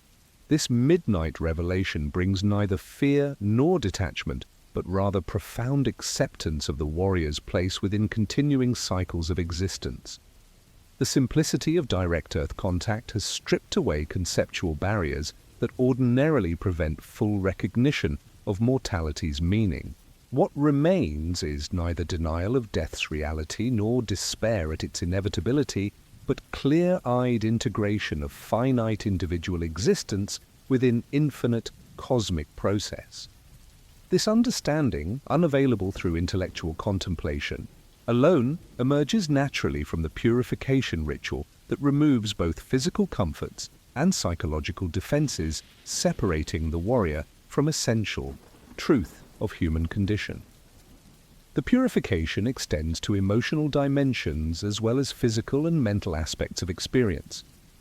As night deepens and body adapts to earth contact, emotional patterns undergo subtle transformation. Ambition becomes purpose, fear transmutes to clarity, attachment shifts toward recognition of impermanence without losing appreciation for life's value. These emotional refinements occur not through psychological techniques or philosophical instruction, but through direct bodily experience of simplicity that reveals emotional complexities as ultimately unnecessary elaborations upon more fundamental states of being. The warrior emerges from this night emotionally prepared for battle, not through suppression of feeling, but through purification of emotional response to its essential, unelaborated form. Throughout the encampment, this multidimensional purification creates field of shared consciousness transcending ordinary boundaries between individuals. Though each warrior undergoes personal experience of earth communion, the collective effect generates something greater than sum of individual processes. Modern understanding might describe this as emergent property of complex system, but Aztec perception recognized it as manifestation of divine presence, activated through proper ritual conditions. The simplified individual consciousness of hundreds of warriors creates space for something more comprehensive to emerge, a group awareness that includes yet transcends personal experience. As the night passes its midpoint and stars begin their gradual descent toward western horizon, the warriors' experience shifts subtly. The initial physical discomfort has largely subsided, replaced by adapted awareness that no longer registers the ground's hardness as separate sensation, but incorporates it into integrated perception of embodied existence. Dreams may come during these later hours, carrying specific messages or insights as explored in previous chapter. These dream communications arrive not despite the simplified sleeping conditions, but because of them, entering consciousness prepared through purification, to receive wisdom unavailable to ordinary awareness. The eastern sky shows first hint of lightening, though sun remains well below horizon. This subtle shift registers in the warriors' bodies through ancient biological knowledge that precedes civilization itself. The innate recognition of approaching dawn that alters hormonal balance and gradually draws consciousness back toward waking awareness. Even in this transition, the purification ritual continues its effect.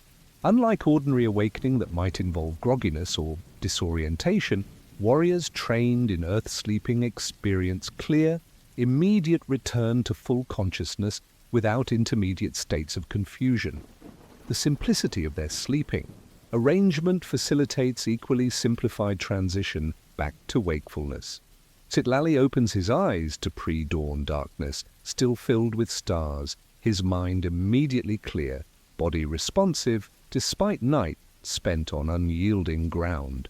The purification has achieved its purpose. He feels lightened, focused, connected to both physical reality and spiritual dimensions of existence.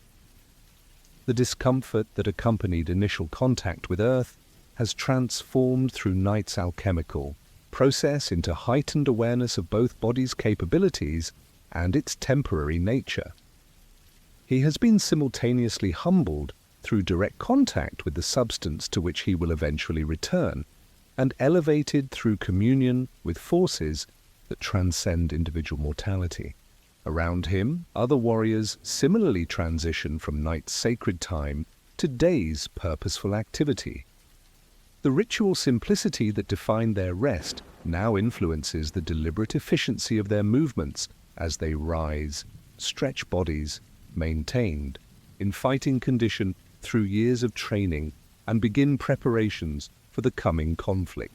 There is no extraneous conversation, no unnecessary activity. The purification of consciousness achieved through night's elemental communion continues to shape behavior, even as ordinary social functioning resumes.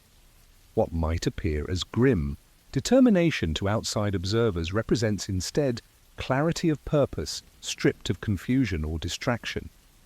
The warriors' first actions upon rising reflect the spiritual significance of their earth communion.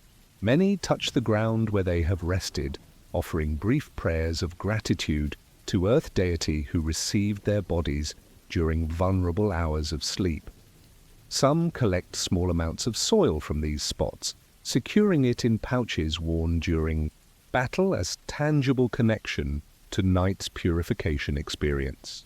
Others pour modest libations, water carried specifically for this purpose, creating small mud spots that will dry during coming day, physical manifestation of the covenant between warrior and earth renewed through night's direct contact. As dawn light strengthens, the encampment transitions fully from sacred time to practical preparation.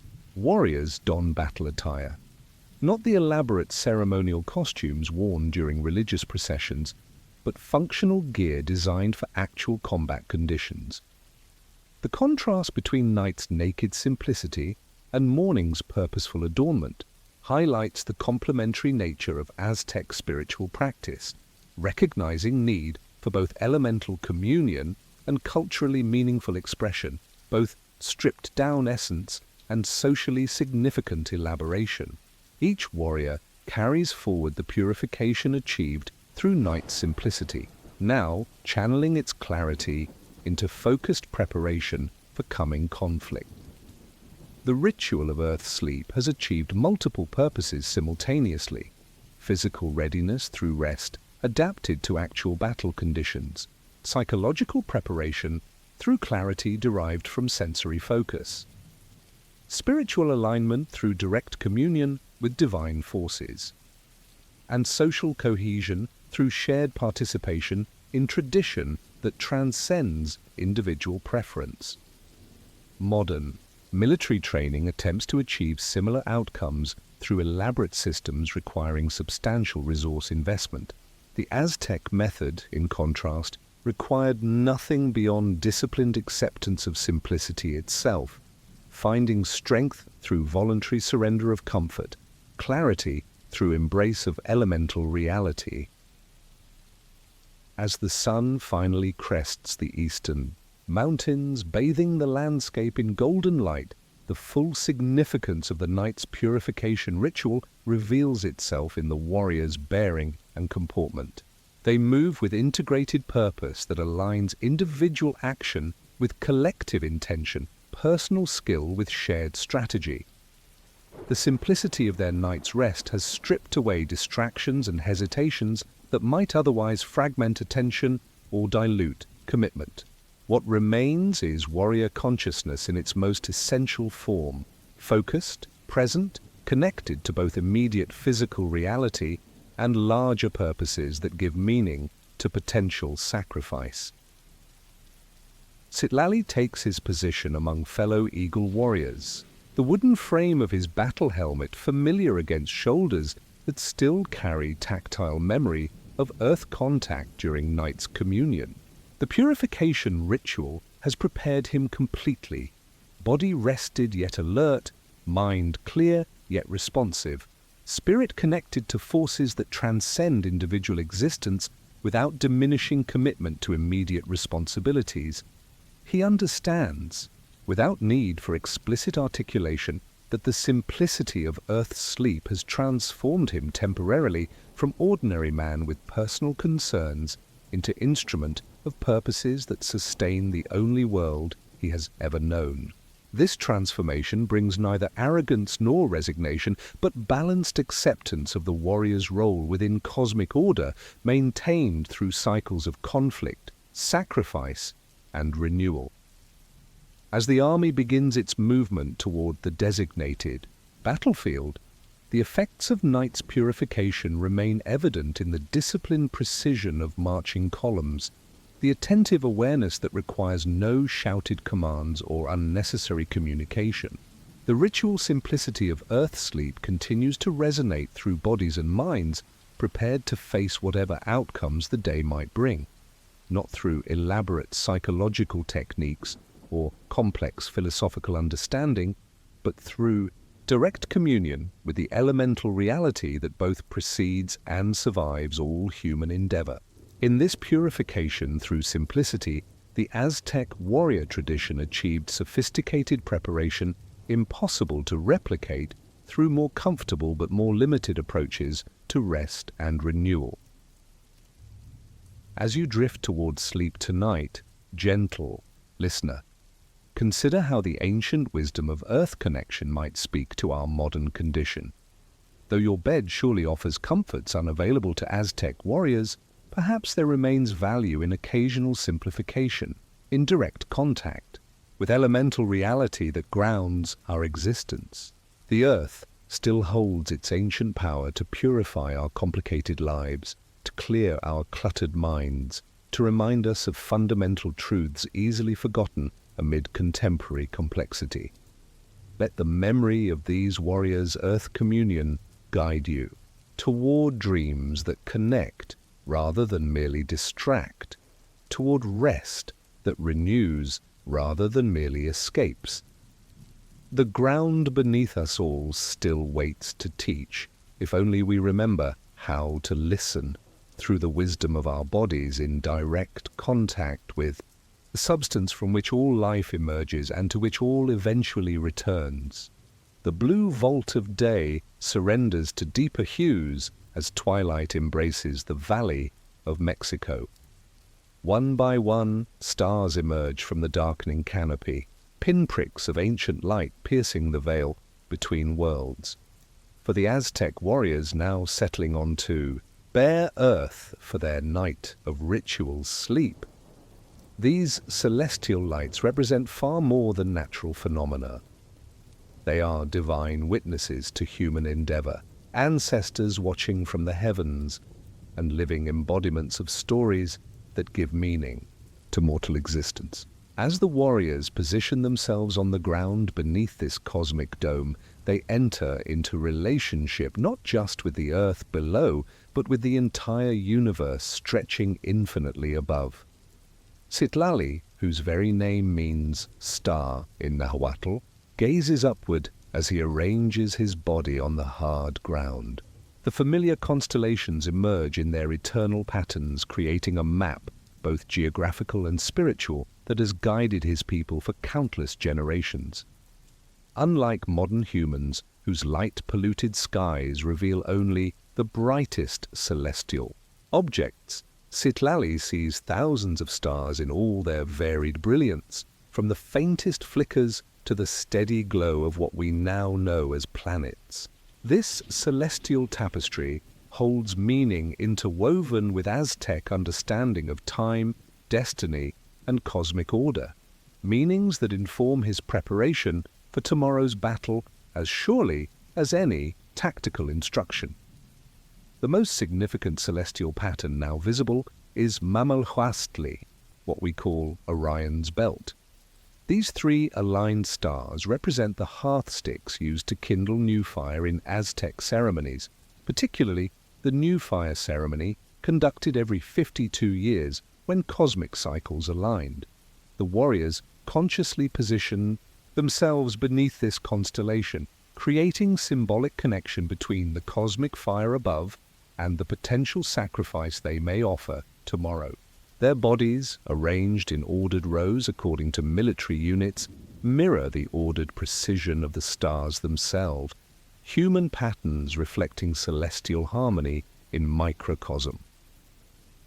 As full darkness descends and more stars reveal themselves, Citlali identifies Tianquistli, the marketplace, what modern astronomy calls the Pleiades.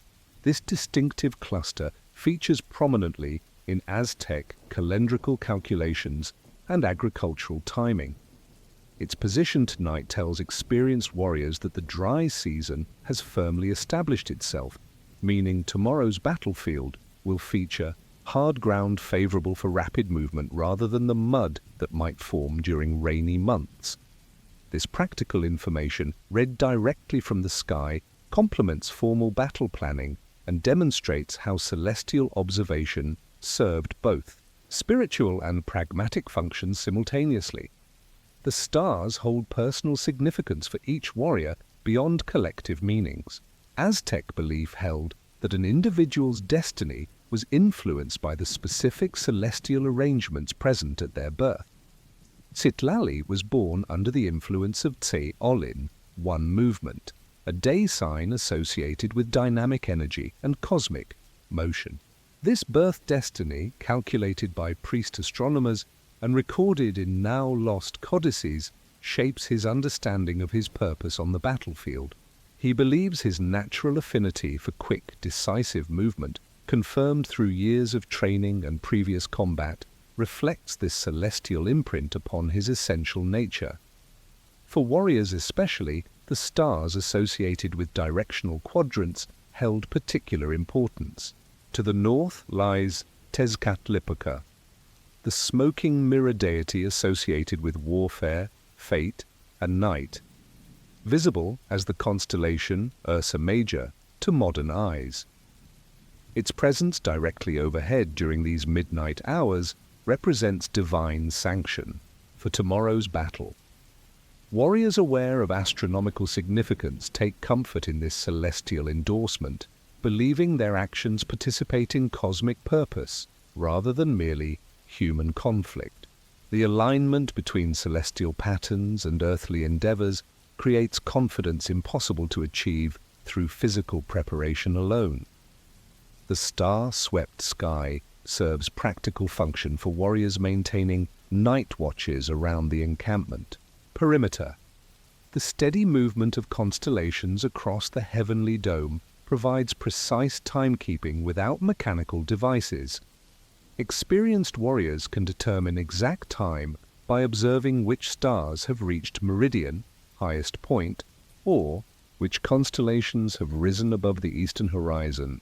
This astronomical knowledge ensures proper rotation of guard duties and tracks the night's progression toward dawn.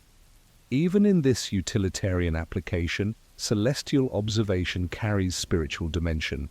The watchful eyes of stars matched by watchful warriors below.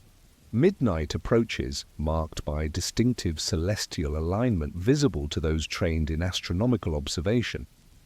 The zenith, the point directly overhead, now features specific stars associated with Huitzilopochtli, patron deity of warriors, and solar power. This midnight culmination represents the sun god's journey through underworld darkness, the most dangerous portion of his eternal cycle. The warriors, lying upon earth beneath this celestial drama, participate symbolically in divine struggle against forces of darkness and dissolution. Their disciplined rest, maintained despite physical discomfort, mirrors the disciplined journey of their patron deity through cosmic challenges that threaten ordered existence. The celestial dome above sleeping warriors reveals what modern astronomy identifies as the Milky Way, the spiral arm of our galaxy visible as luminous band stretching across the night sky. To Aztec understanding, this pathway represented Mixcoatl, cloud serpent, the great celestial road traveled by divine beings and warrior souls who achieved glorified afterlife through battlefield sacrifice. As Citlali observes this celestial road from his earthbed, he contemplates his potential journey along this pathway should tomorrow's battle claim his life.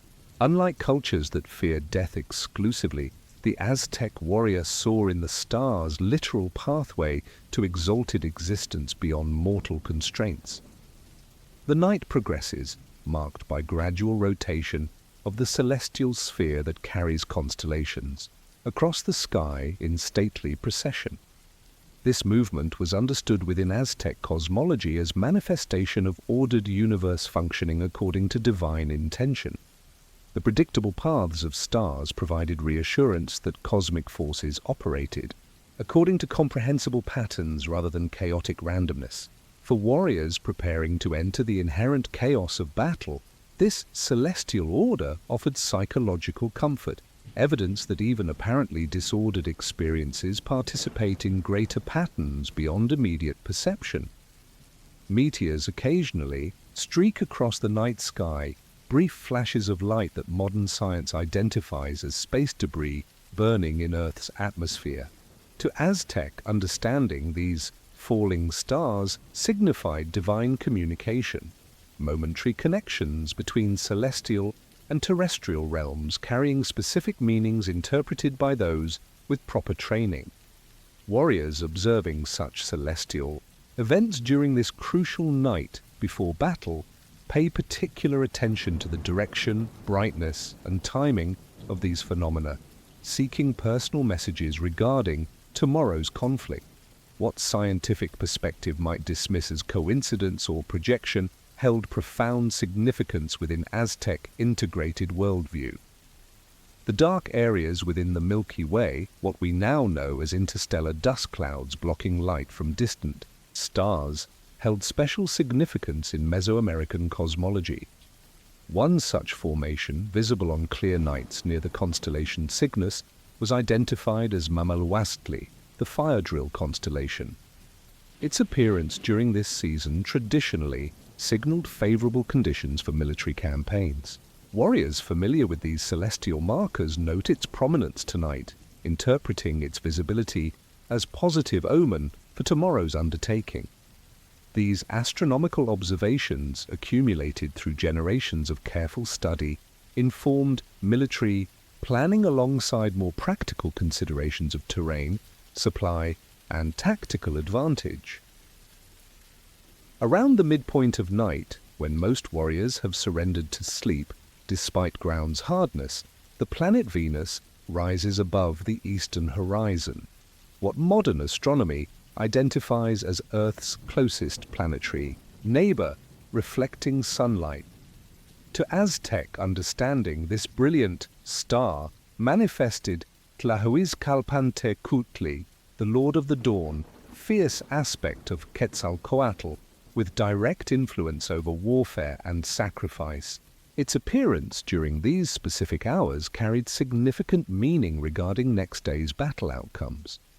The planet's position relative to specific background stars and its brightness, varying through its orbital cycle, provided further details, interpreted by knowledgeable observers.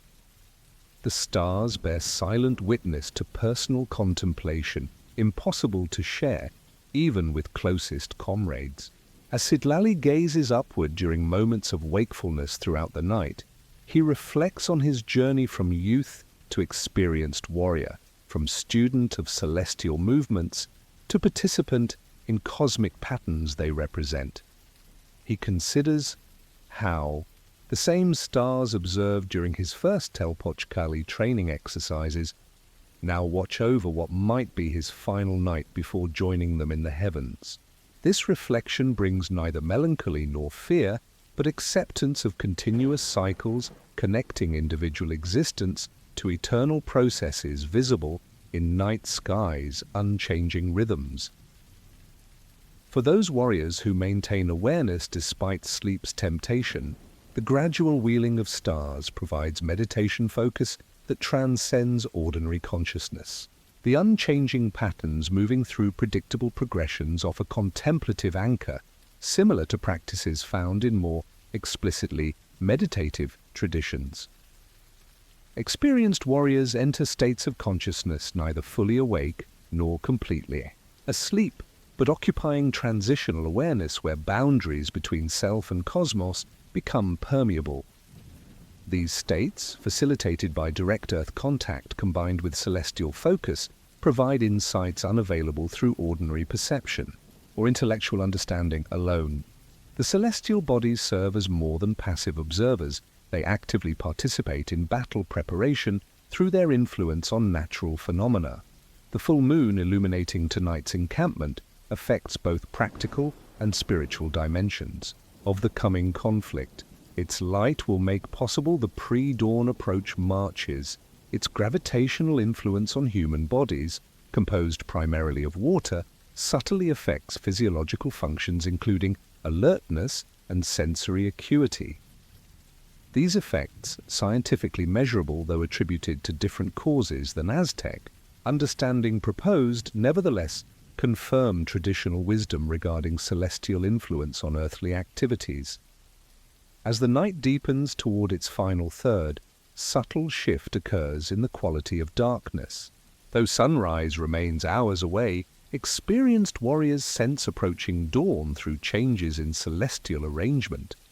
The eastern horizon, previously dominated by stars associated with night forces, now begins to host constellations traditionally connected to solar return.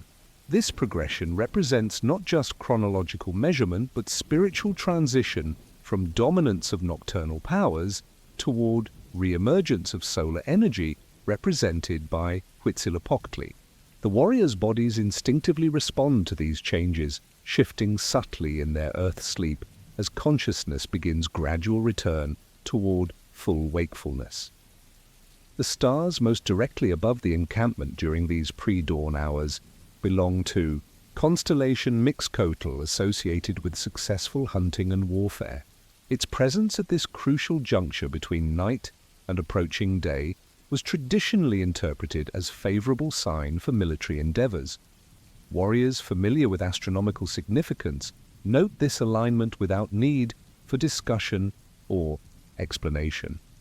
This shared recognition of celestial endorsement contributes to collective confidence and psychological preparation impossible to achieve through purely physical training or tactical planning. The stars themselves participate in battle preparation through their meaningful arrangement at this precise moment. The final hours before dawn bring celestial phenomenon particularly significant for warriors. The appearance of morning star, Venus, in eastern sky ahead of sun's arrival. For Aztec cosmology, this represented Tlahuizcalpantecutli, Lord of the Dawn, preparing path for Huitzilopochtli's daily rebirth as sun.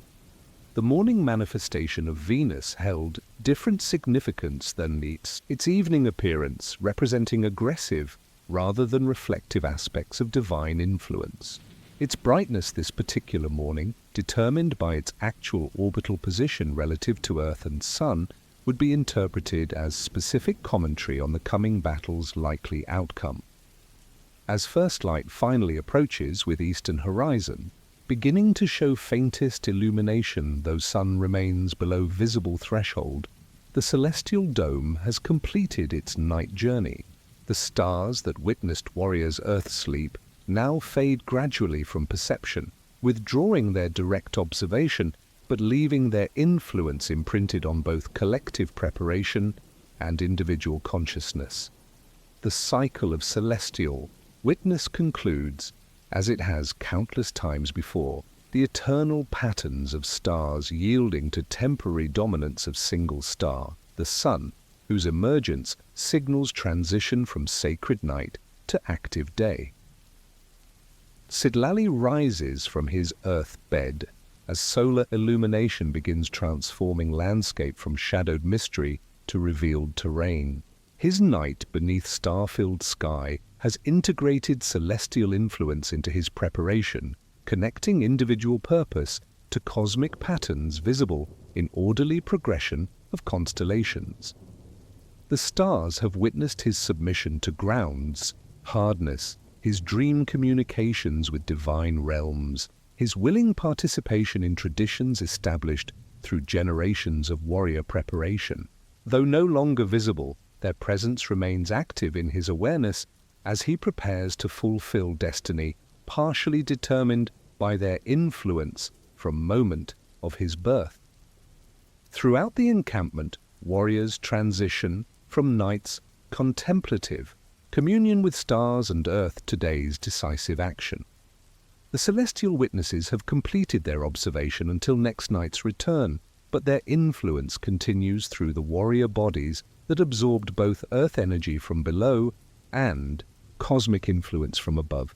This integration, physical form connecting terrestrial and celestial realms through disciplined awareness, creates warriors who act not merely from human strategy, but as conscious participants in cosmic processes manifested through seemingly ordinary battle activity. The silent celestial witnesses have completed their direct observation, but continue their influence through those they observed.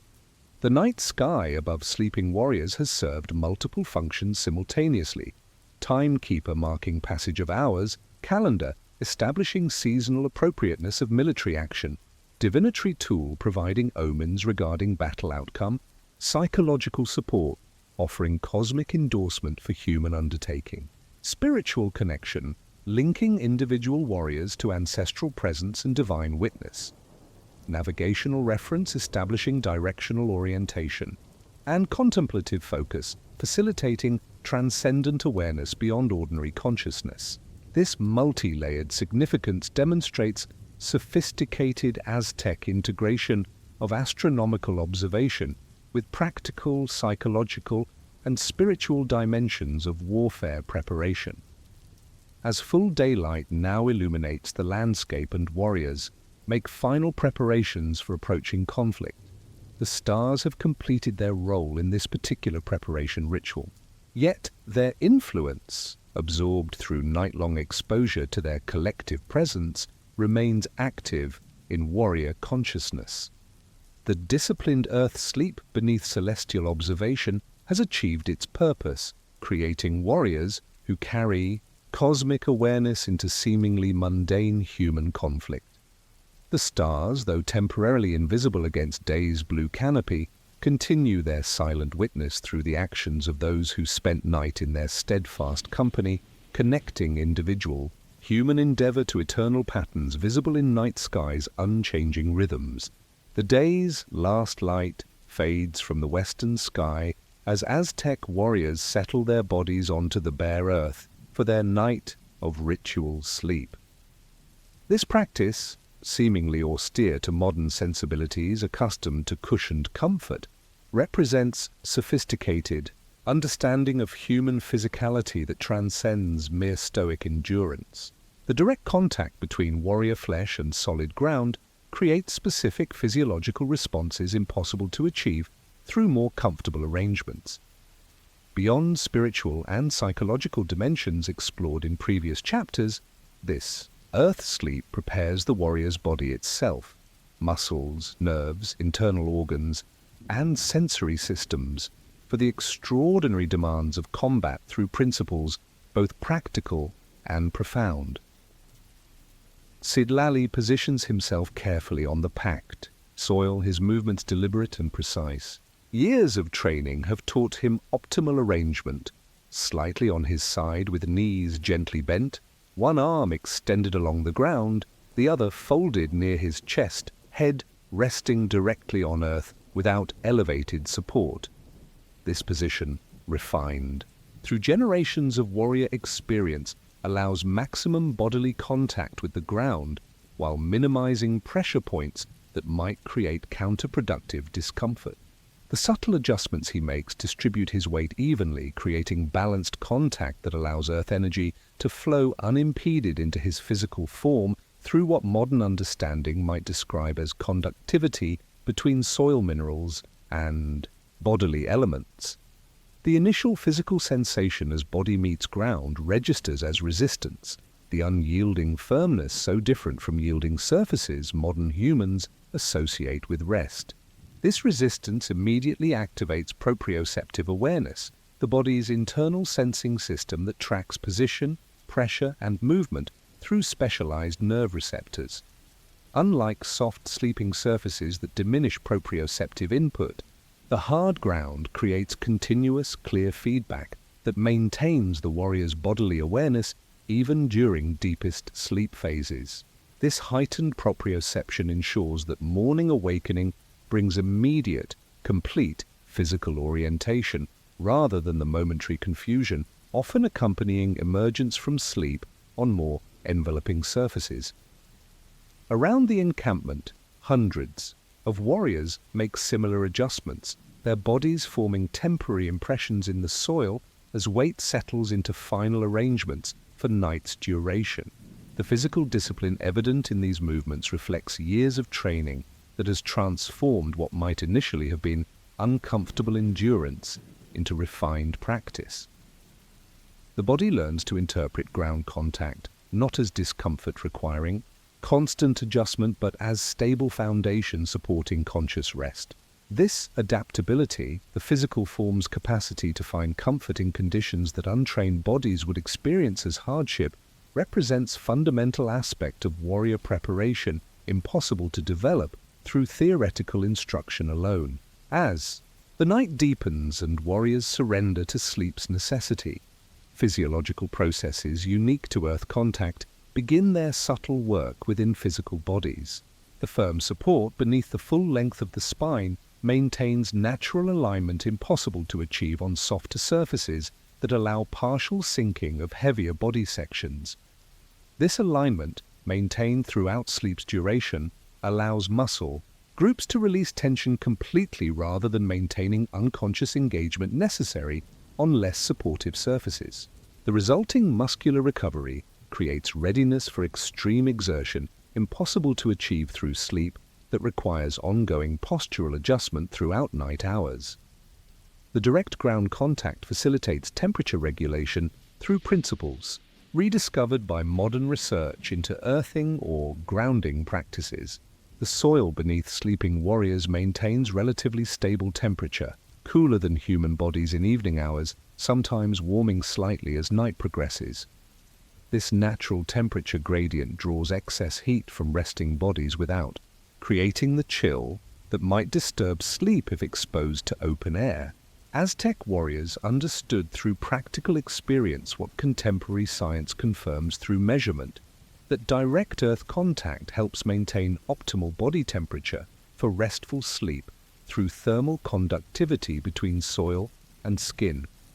For Sitlali, who has practiced earth sleeping since early training years, the physical adaptation has progressed beyond mere tolerance to active embrace. His body recognizes ground contact as signal initiating specific preparation sequences for potential combat. Blood vessels respond with subtle dilation patterns that improve circulation to extremities. Digestive systems maintain heightened efficiency in processing previous day's nourishment. Lymphatic flow, what modern medicine recognizes as crucial component of immune function and tissue repair, accelerates slightly due to pressure variations created by firm support against gravity's constant influence. These automatic physical responses occur without conscious direction, the body's inherent wisdom activated through specific conditions created by earth contact. The sensory recalibration facilitated by ground sleeping particularly benefits warriors facing battle's chaotic sensory environment.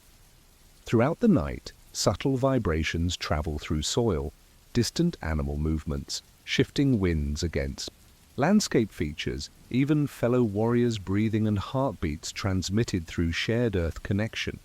The sleeping nervous system processes these inputs below conscious threshold, maintaining environmental awareness that modern sleep research identifies as sentinel consciousness, partial alertness that monitors surroundings during vulnerable sleep states.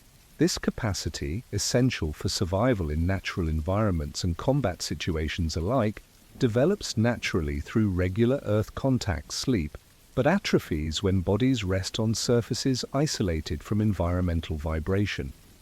Around midnight, when sleep typically reaches its deepest phase, the warrior's bodies experience physiological reset, facilitated by ground connection.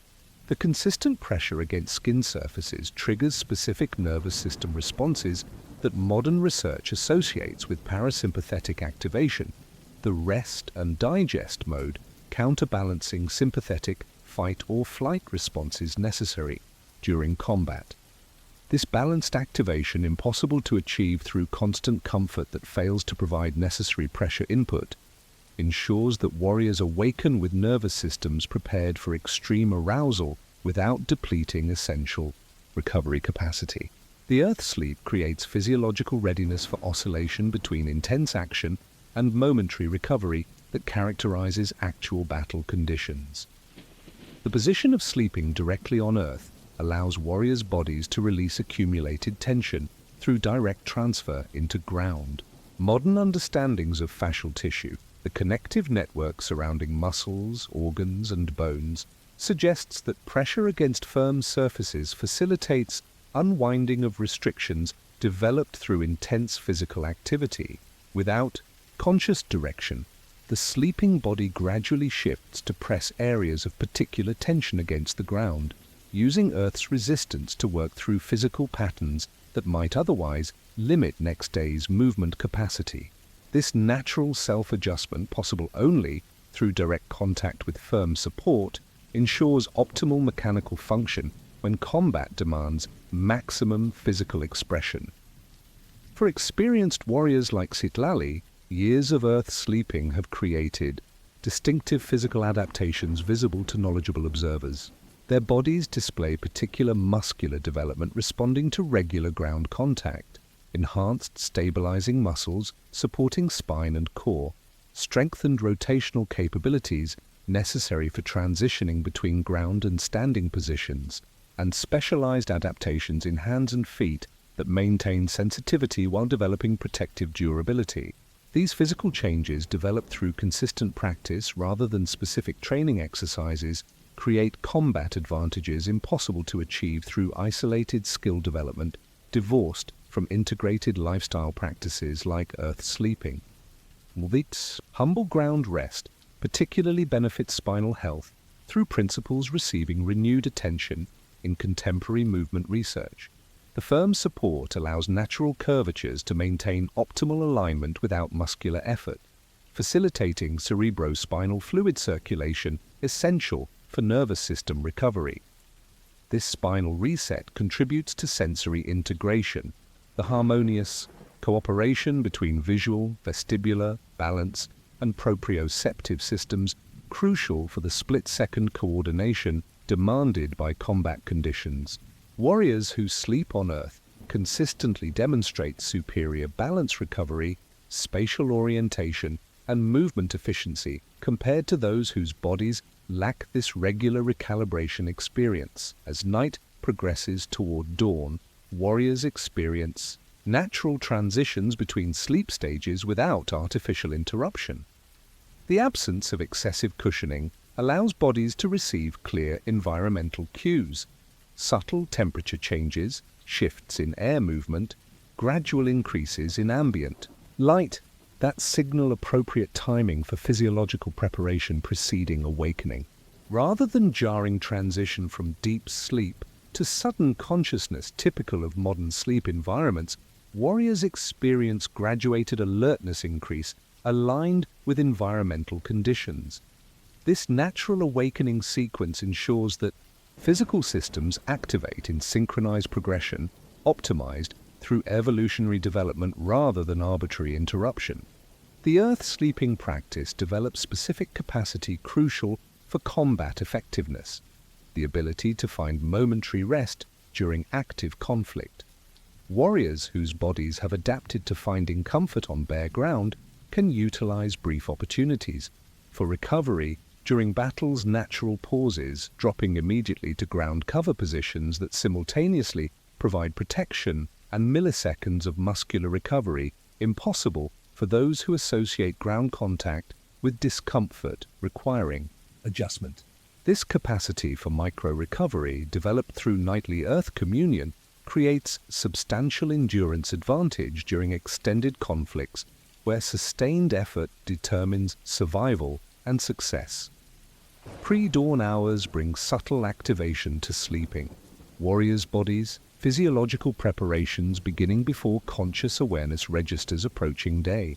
Hormone systems initiate precisely timed releases, cortisol increases supporting energy mobilization, testosterone elevates supporting assertive action, and various neurotransmitters calibrate to optimal levels, supporting both focused attention and necessary aggression.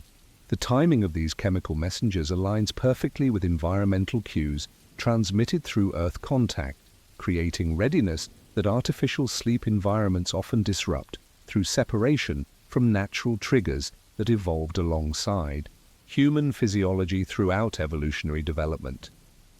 Sitlali awakens as first light brightens eastern horizon, his body transitioning from sleep to complete alertness with minimal disorientation. The night spent in direct Earth contact has restored his physical resources while maintaining essential readiness. Unlike sleep on yielding surfaces that often produces temporary stiffness requiring gradual reactivation, his muscles respond immediately. To movement initiation, he rises to seated position in single fluid motion, body remembering rather than relearning its relationship to gravity and spatial orientation. This immediate physical competence represents significant combat advantage. Warriors can respond to surprise circumstances without the physical hesitation that accompanies interrupted bodily recalibration. Around the encampment, other warriors demonstrate similar immediate readiness as they transition from sleep to waking activity. Their movements display distinctive quality recognizable to experienced observers, efficient, precise, uninhibited by compensatory patterns that develop through cushioned rest. The temporary impressions their bodies leave in the soil, slight. Depressions matching individual forms provide visible evidence of night-long communion between warrior flesh and supporting earth. These ephemeral body prints, soon erased by morning activities, nevertheless represent tangible manifestation of relationship central to Aztec combat preparation. The physical benefits of earth sleeping extend beyond immediate morning readiness to influence entire day's capabilities. Warriors who sleep in direct ground contact consistently demonstrate superior thermoregulation during exertion, their bodies more efficiently managing heat production and dissipation through mechanisms fine-tuned by regular earth exposure. This thermal adaptation proves particularly valuable during intense combat. that generates substantial internal heat, requiring efficient management to maintain optimal function. The humble night rest creates physiological advantages impossible to develop through isolated training activities, divorced from integrated practices that align human systems with natural environmental conditions. As warriors prepare for coming conflict, their bodies carry forward night's earth communion through subtle influences on biomechanical function. The consistent pressure against specific body regions during earth sleep creates temporary fascial adaptations that support efficient movement patterning, the connective tissue network maintaining optimal tension distribution across muscular chains activated during combat maneuvers. This integrated physical preparation, impossible to achieve through isolated stretching or strengthening exercises, ensures that warriors move with coordinated efficiency that maximizes effect while minimizing energy expenditure. Crucial advantage during extended conflicts where endurance often determines outcome. The traditional warrior wisdom regarding earth sleeping's physical benefits finds unexpected validation in contemporary research, exploring sensory deprivation created by moderner, comfort-focused environments. Studies suggest that regular exposure to firm support against broad body surfaces provides necessary sensory input for optimal nervous system development and maintenance. The Aztec warriors, through direct ground contact, received precisely the pressure input modern research identifies as crucial for proprioceptive integrity, vestibular calibration, and interoceptive awareness. The internal sensing systems that collectively create physical competence in demanding circumstances requiring split-second adaptability. As morning activities commence and warriors don battle attire, the physical preparation achieved through humble earth sleep manifests in movement quality visible to experienced observers. Each warrior demonstrates distinctive combination of relaxed readiness, efficient initiation, and responsive adaptability impossible to achieve through tense determination or artificial intensification. The body, having experienced proper recovery through ground communion, displays natural capacity for alternating between explosive power and momentary recovery, the essential rhythm of effective combat engagement. This physical readiness carries spiritual dimension within Aztec understanding. The body itself becomes worthy vessel for divine energies that flow through warrior during battle's sacred undertaking. The earth sleep practice reveals sophisticated understanding of human physicality often overlooked by modern perspectives, focused on technological solutions to biological challenges.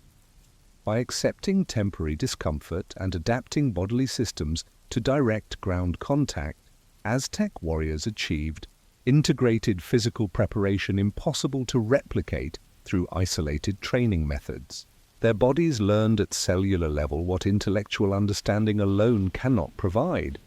The felt knowledge of human form as natural extension of Earth itself, temporarily organized into individual expression, but fundamentally connected to elemental substance from which all life emerges and to which all eventually returns.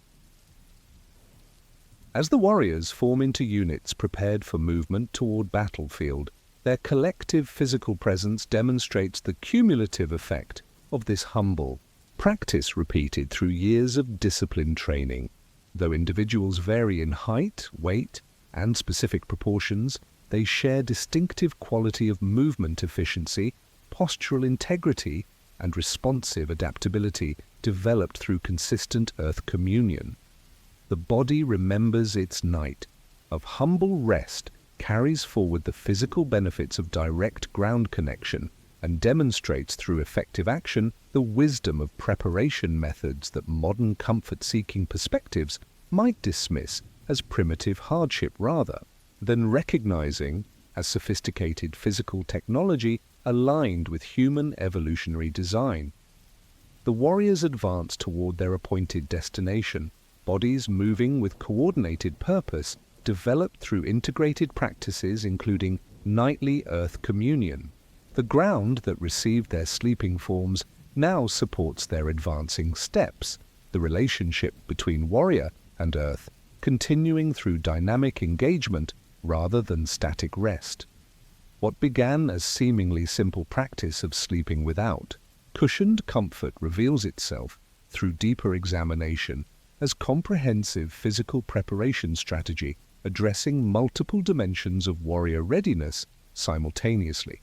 The body remembers, responds, and expresses through effective action the benefits of humble rest that connected human form directly to the substance from which it emerged and which it serves through purposeful participation in continuing cycles of creation, destruction, and renewal.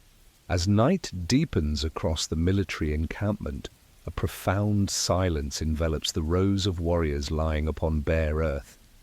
This silence is not mere absence of sound, but presence of different communication, subtler, older, reaching across boundaries, between worlds. For Aztec warriors preparing for battle through ritual earth sleep, the ground beneath them serves as conduit for ancestral voices impossible to hear amid ordinary noise and movement. Through direct contact with soil that contains remains of countless predecessors, warriors open themselves to guidance, warning, and blessing from generations whose physical forms have returned to earth while their essential spirits continue. Participation in cosmic processes beyond visible expression. Citlali lies motionless under star-filled sky, his breathing slowed to gentle rhythm that synchronizes gradually with Earth's subtle pulse beneath him. His mind has reached the liminal state between waking consciousness and dream realm, where ordinary boundaries between self and surroundings grow permeable. In this receptive condition, he begins to perceive what might be described as voices, though not through auditory sensation alone. The communication rises through points where skin contacts soil, travels along neural pathways, and registers in awareness as distinct yet familiar presence impossible to perceive through ordinary senses constrained by physical limitations. "We have walked this path before you," the ancestral voices seem to whisper, not in spoken Nahuatl, but in direct understanding that bypasses language.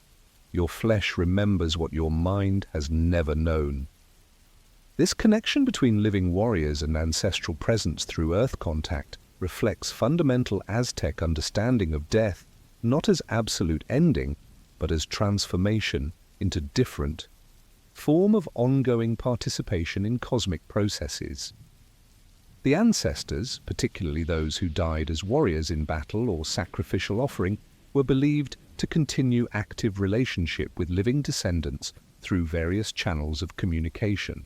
Direct earth contact created especially potent connection, the ground itself serving as medium through which ancestral wisdom could reach those properly prepared to receive guidance beyond ordinary instruction. Around the encampment, other warriors experience similar communion with ancestral presence rising from ground beneath them.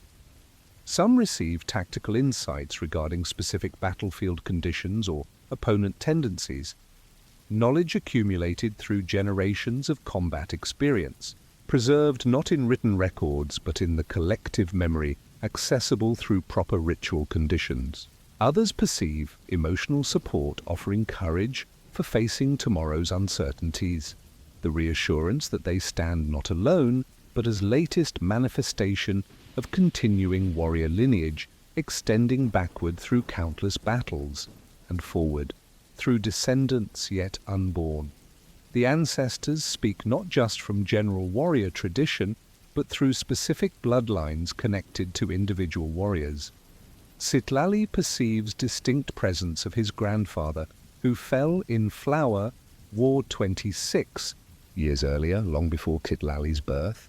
This personal ancestor offers guidance specific to family tendencies, awareness of particular strengths to leverage, and specific vulnerabilities requiring special attention.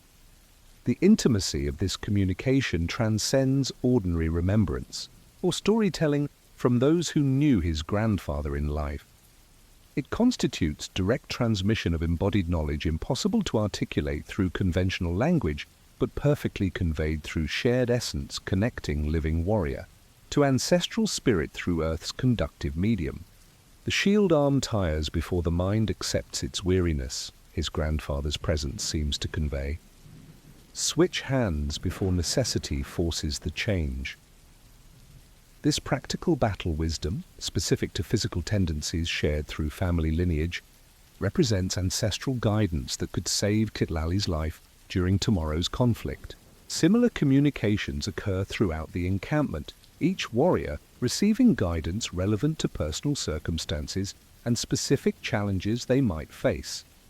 The individualizing of ancestral wisdom through direct earth communion distinguishes this practice from generalized instruction that treats all warriors as interchangeable units.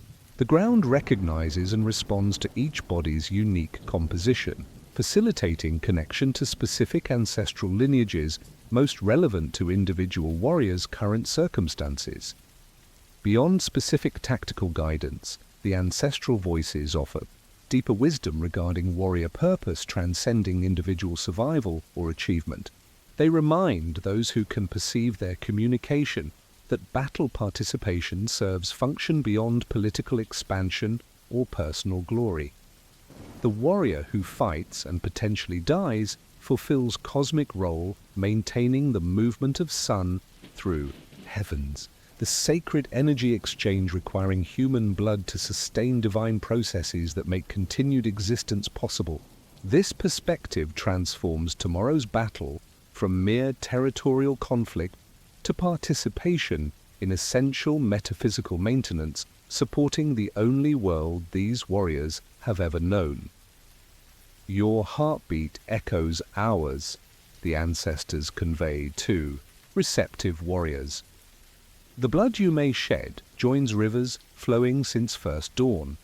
This connection to ancestral wisdom through earth contact reveals sophisticated understanding of human psychology in face of mortality.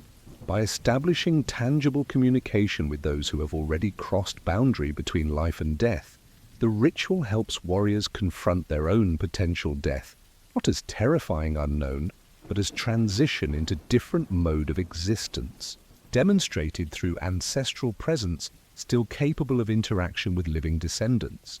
The comfort this provides transcends intellectual acceptance, creating embodied knowledge of death as transformation rather than termination, powerful psychological preparation for those facing mortal combat within hours.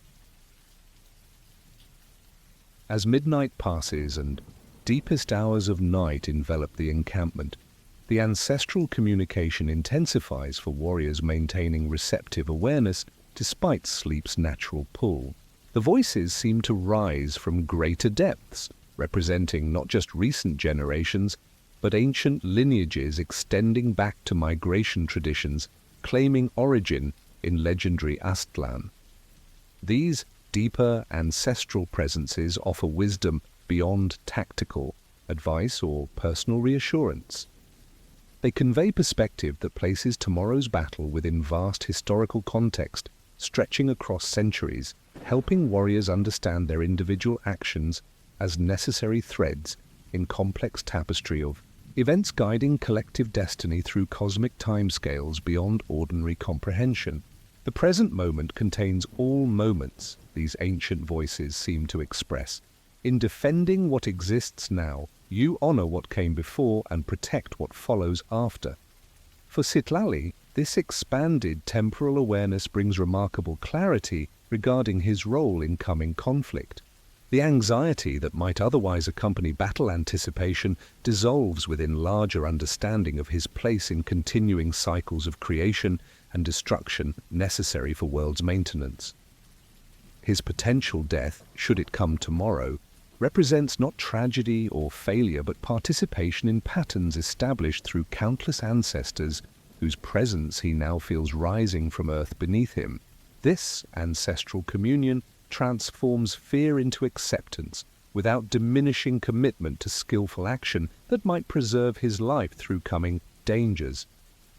The communication between living warriors and ancestral presence occurs through multiple channels simultaneously. Some perceive distinctive scents rising from ground, not decomposition or soil minerals, but specific aromas associated with ceremonial preparations warriors underwent before battle in previous generations. Others experience tactile sensations, subtle pressure against skin that follows patterns of traditional warrior markings, or gentle warmth in locations corresponding to battle wounds suffered by specific ancestors. Still others perceive visual impressions appearing against closed eyelids, symbols, patterns, or brief scenes, offering guidance through imagery connected to ancestral experience rather than verbal instruction. Feel our hands steadying your spear. Arm, the ancestors convey through these multi-sensory impressions. Our eyes look through yours toward tomorrow's field. This ancestral support addresses fundamental psychological challenge facing warriors before battle, the essential aloneness of individual facing potential death despite being surrounded by comrades sharing similar fate. Through earth communion with those who previously walked warrior path, each man experiences profound recognition that he enters conflict accompanied by generations who faced similar challenges. This ancestral companionship provides courage different from bravado or fatalism, a grounded confidence emerging from experienced connection to something extending beyond individual existence, while simultaneously honoring its unique expression through present action. The ancestral voices offer specific guidance regarding proper internal preparation for effective combat performance. They remind warriors of breathing patterns developed through generations of battlefield experience, rhythmic oscillations between deep activation and momentary recovery impossible to master through individual discovery alone. They reinforce visualization practices proven effective through centuries of combat testing, specific mental rehearsal sequences that prepare neural pathways for efficient response during chaotic battle conditions. This practical psychological preparation, transmitted directly through earth contact, supplements formal training with wisdom accumulated across generations of actual application. The battle begins in the mind before the body moves, ancestral guidance emphasizes. See clearly before acting decisively. As night progresses toward final hours before dawn, the ancestral communication gradually shifts from specific tactical guidance toward broader spiritual preparation. The voices rising from Earth remind warriors of their place within cosmic design, not anonymous pawns in political conflict, but essential participants in metaphysical processes maintaining world's continued existence. They emphasize proper internal alignment necessary for accessing divine support during combat, the balancing of courage with humility, aggression with awareness, individual skill with surrender to forces working through human instruments toward purposes beyond complete comprehension. Fight with full heart but empty self, the ancestors counsel. Allow divine wind to fill your actions as breath fills lungs. This spiritual guidance represents transmission of esoteric warrior wisdom impossible to convey through ordinary instruction. It addresses subtle interior conditions determining whether physical techniques manifest with merely human limitation or transcendent effectiveness that appears supernatural to outside observers. The ancestral voices guide receptive warriors toward internal state balancing paradoxical qualities, simultaneously fully engaged yet completely surrendered, intensely present yet detached from outcome, absolutely committed to victory yet accepting of defeat should cosmic balance require individual sacrifice for collective continuation. For Citlali, this ancestral communion provides integration of everything his training has prepared him to receive. The technical skills developed through years of practice, the philosophical understanding cultivated through instruction and observation, the spiritual awareness nurtured through ceremonial participation, all find coherent expression through direct transmission from those who previously mastered warrior path across many generations. The earth beneath him serves as perfect medium for this integrated transmission, his body's direct contact with ground, creating uninterrupted connection between ancestral wisdom and present awareness prepared to receive guidance beyond ordinary. Communication. As first hint of approaching dawn lightens eastern horizon, the intensity of ancestral communion gradually diminishes, not severed completely, but shifting toward more subtle background awareness as warriors prepare to transition from receptive rest to active engagement. The voices leave final wisdom with those attuned to their guidance, reminder that they remain available throughout coming conflict for warriors who maintain proper internal alignment, allowing continued connection despite battle's chaos and sensory overwhelm.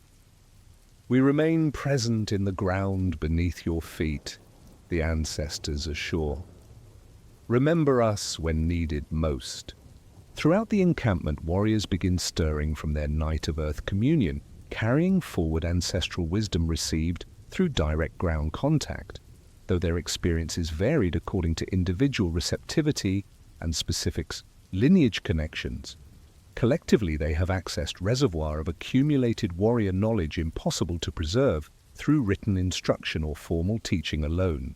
This shared ancestral communion creates cohesion, transcending ordinary unit identification.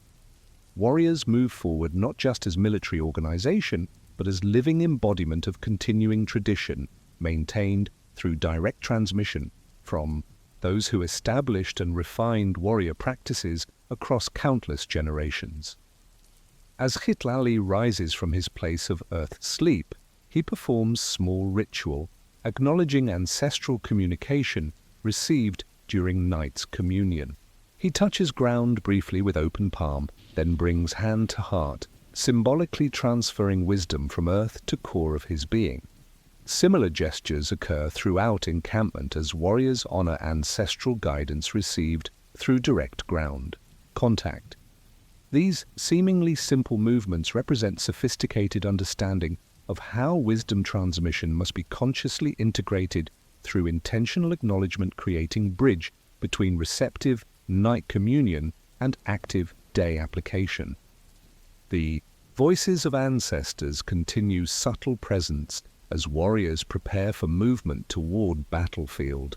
Though no longer perceived as distinct communication rising from ground, their wisdom has been absorbed into warriors' awareness, influencing decisions, movements, and perceptions throughout coming conflict. The night's earth communion has achieved essential purpose, connecting present action to accumulated wisdom, transcending individual experience or formal instruction. The ancestors have spoken through ground contact, offering guidance impossible to receive through any other channel, preparing warriors to participate effectively in continuing cycles, maintaining cosmic order through human action aligned with our divine intention. As sun finally crests eastern mountains, illuminating landscape with golden light that symbolizes Huitzilopochtli's daily victory over darkness, the warriors move forward carrying ancestral wisdom received through humble earth sleep. Their movements display subtle influence of guidance transmitted through ground communion, particular ways of holding weapons, specific scanning patterns assessing terrain, characteristic breathing rhythms preparing internal systems for combat demands. These details, invisible to casual observation, represent tangible manifestation of ancestral voices rising from ground through direct physical contact between living warriors and earth containing remains of countless predecessors who previously walked warrior path, now continued through present action. The practice of sleeping on bare earth before battle thus reveals another dimension beyond physical hardening, psychological preparation, or spiritual alignment explored in previous chapters. It establishes direct communion with ancestral wisdom preserved not in texts or monuments, but in the very substance to which warrior bodies have returned across countless generations. Through this humble practice of direct ground contact, Aztec warriors accessed guidance, support, and perspective impossible to obtain through any other method. The voices of ancestors rising from earth to prepare their descendants for effective participation in continuing traditions established through centuries of accumulated experience transmitted directly from those who came before to those who carry forward warrior legacy through present action aligned with cosmic purpose. The darkest hour of night blankets the military encampment. That profound stillness before the first hint of dawn touches the eastern horizon. In this suspended moment between darkness and light, between rest and action, between preparation and engagement, the Aztec warriors enter the most sacred phase of their earth-sleep ritual. This liminal time, neither fully night nor truly morning, holds special significance in Mesoamerican cosmology. It represents the threshold between distinct modes of existence, the narrow boundary where opposites meet, where transformation becomes possible, where warriors balance between earth and sky may glimpse realities ordinarily hidden within daylight's clarity or night's obscurity. Citlali lies motionless upon the bare ground, his consciousness hovering in the delicate balance between sleep and wakefulness. His body remains in contact with earth, drawing strength from direct connection with soil, while his awareness expands beyond physical limitations. This state, what modern psychology might categorize as hypnagogic consciousness, but Aztec understanding recognized as sacred liminality, creates optimal conditions for integration of everything the night's communion has provided: ancestral guidance, divine messages, psychological preparation, and physical renewal. In this threshold space, these separate elements coalesce into unified readiness, impossible to achieve through fragmented preparation, addressing body, mind, and spirit as separate components. Around the encampment, other warriors experience similar liminal consciousness, each according to individual capacity and specific preparation. Some remain in deeper sleep states, their bodies processing night's communion at levels beneath conscious awareness. Others maintain deliberate meditation despite sleep's natural pull, cultivating sustained attention that bridges different states of consciousness. Still others drift between vivid dreamscapes and partial wakefulness, their experiences blending elements from multiple realities into insights transcending ordinary understanding. Collectively, these varied experiences create a field of liminal awareness, preparing the warriors not just individually, but as a unified entity greater than sum of separate participants. The quality of perception possible during this liminal time differs fundamentally from ordinary consciousness. Boundaries between separate phenomena grow permeable, revealing connections ordinarily hidden by perceptual habits that categorize experience into discrete objects and events. Warriors receptive to this altered perception glimpse underlying patterns connecting seemingly separate aspects of existence: the movement of stars overhead, the breathing of comrades nearby, the subtle stirring of wind through distant trees, all pulsing with shared rhythm transcending individual manifestations. This unified perception creates foundation for battlefield awareness that perceives integrated patterns rather than isolated elements, allowing anticipation of developing situations impossible to recognize through fragmented attention. Between sleep and waking lies wisdom neither state alone can offer, ancient training maxims taught warriors from their earliest instruction.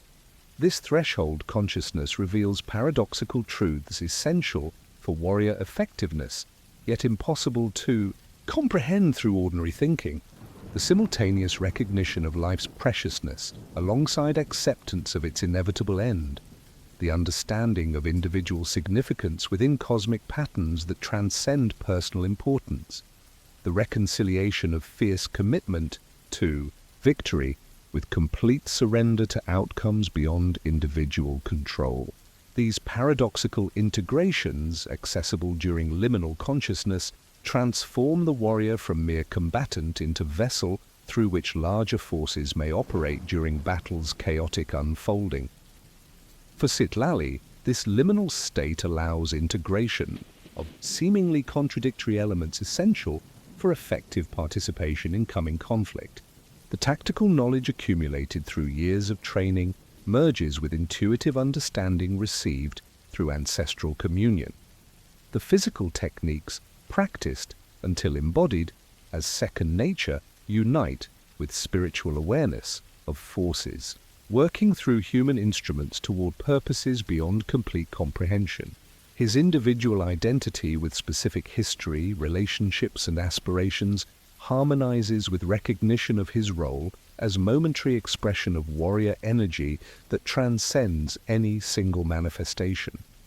This integration creates readiness impossible to achieve through approaches that address these dimensions as separate components requiring different development methods.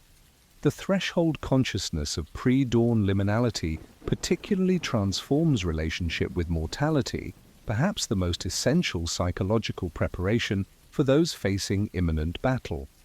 Between sleep, temporary surrender of conscious control, and wakefulness, active engagement with defined reality, warriors experience state resembling death while remaining alive, crossing boundary between worlds while maintaining connection to physical existence.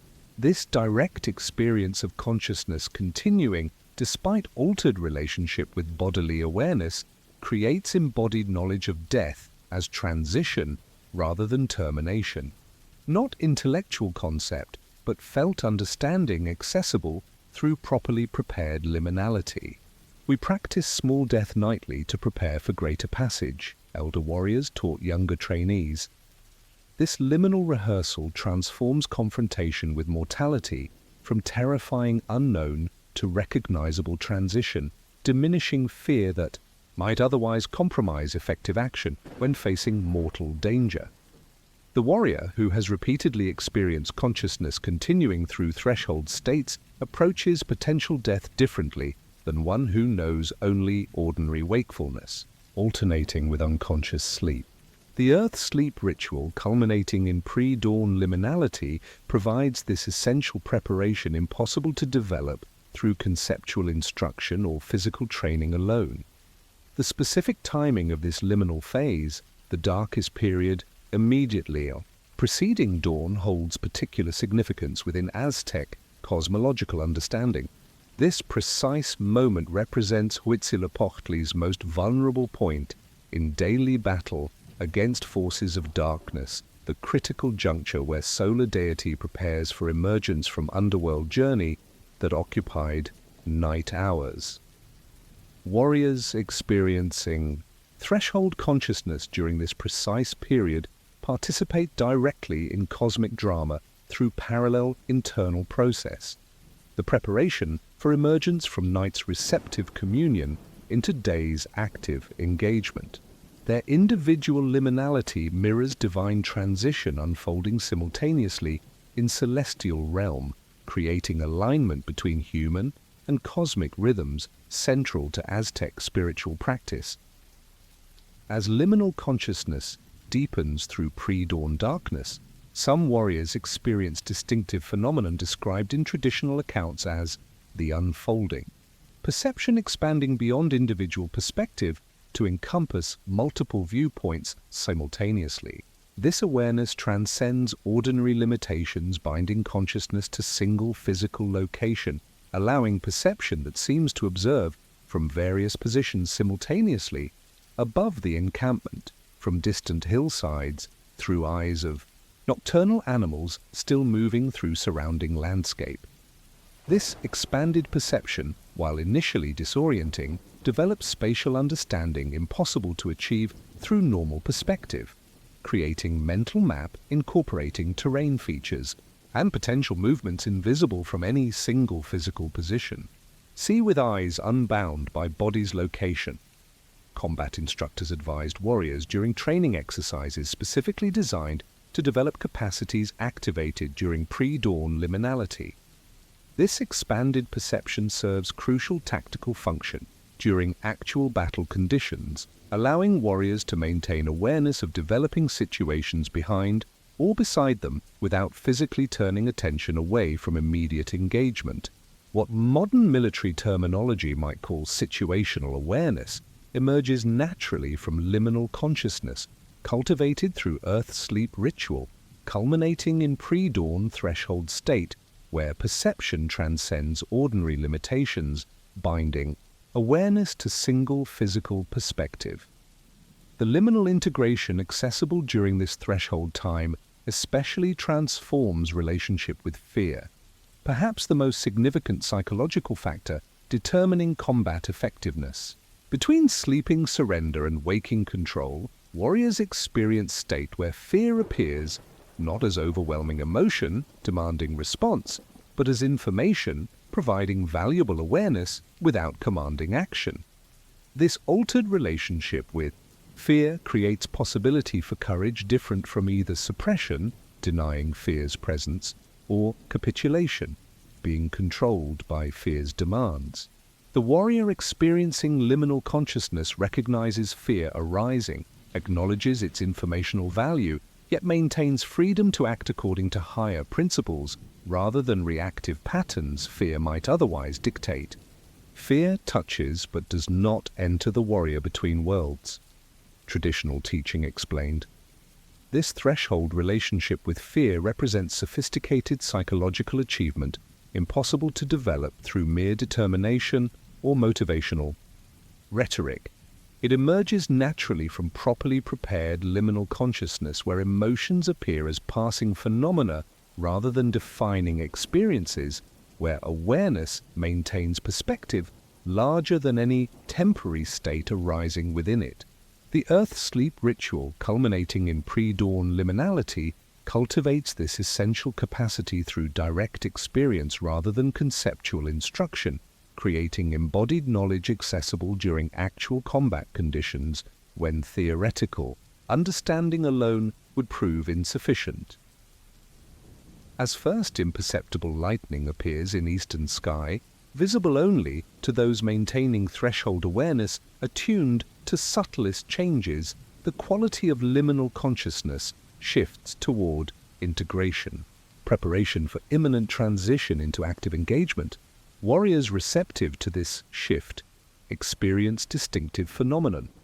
Traditional accounts describe as gathering, the drawing together of insights, energies, and preparations accumulated throughout night's communion into unified readiness for coherent expression through coming days' activities.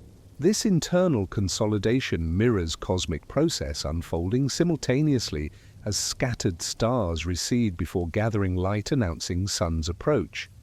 The parallel between internal and external processes reinforces fundamental Aztec understanding that human experience properly aligned reflects cosmic patterns rather than existing as separate, independent reality. For Citlali, this gathering phase of liminal consciousness brings coherence to night's varied experiences, the physical restoration of earth contact, the ancestral guidance received through ground communion, the dream communications from divine realms, the psychological preparation for potential outcomes including personal death.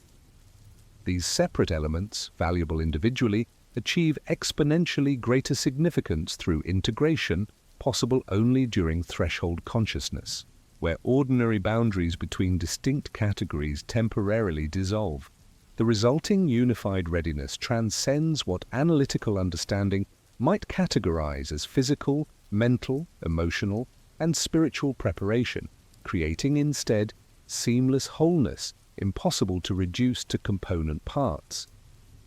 Throughout the encampment, this liminal integration manifests through subtle external signs observable to experienced attention, changes in breathing patterns as warriors transition toward waking consciousness, slight postural adjustments as bodies prepare for movement, occasional soft sounds as individuals process particularly significant dream communications through brief vocalizations. These external manifestations, while minimal, reveal internal transformations, creating collective field of readiness that transcends individual preparation.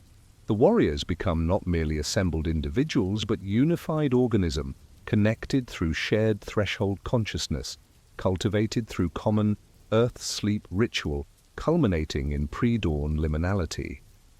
As grey light gradually strengthens, replacing night's darkness with transitional illumination, neither bright nor dim.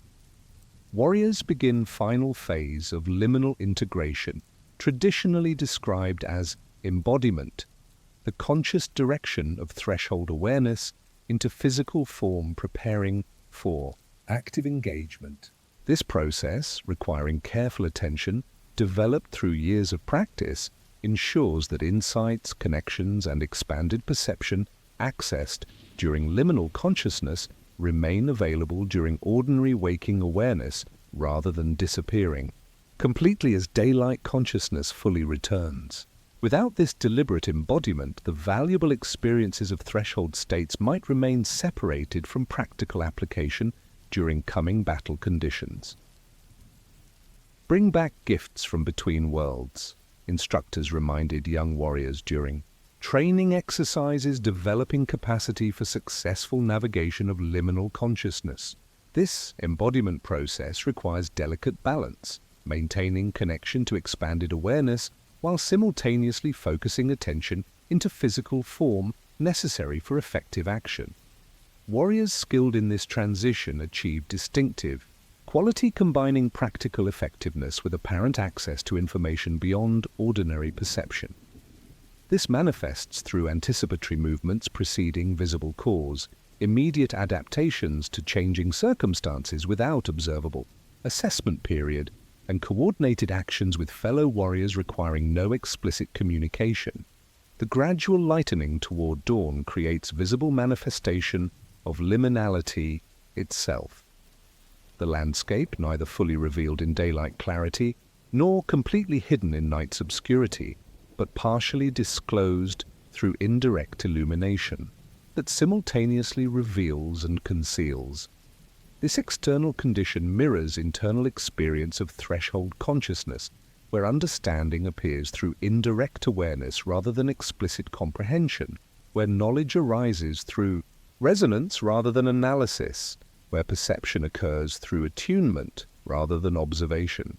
Warriors receptive to this correspondence between external and internal liminality recognize ground, warriors, weapons, encampment, and surrounding landscape as distinct yet inseparable aspects of unified field rather than separate objects occupying common space. As first direct sunlight appears on highest mountain peaks surrounding the valley, still far from reaching encampment itself, but announcing dawn's inevitable arrival, the warriors begin physical transition from horizontal rest to vertical engagement.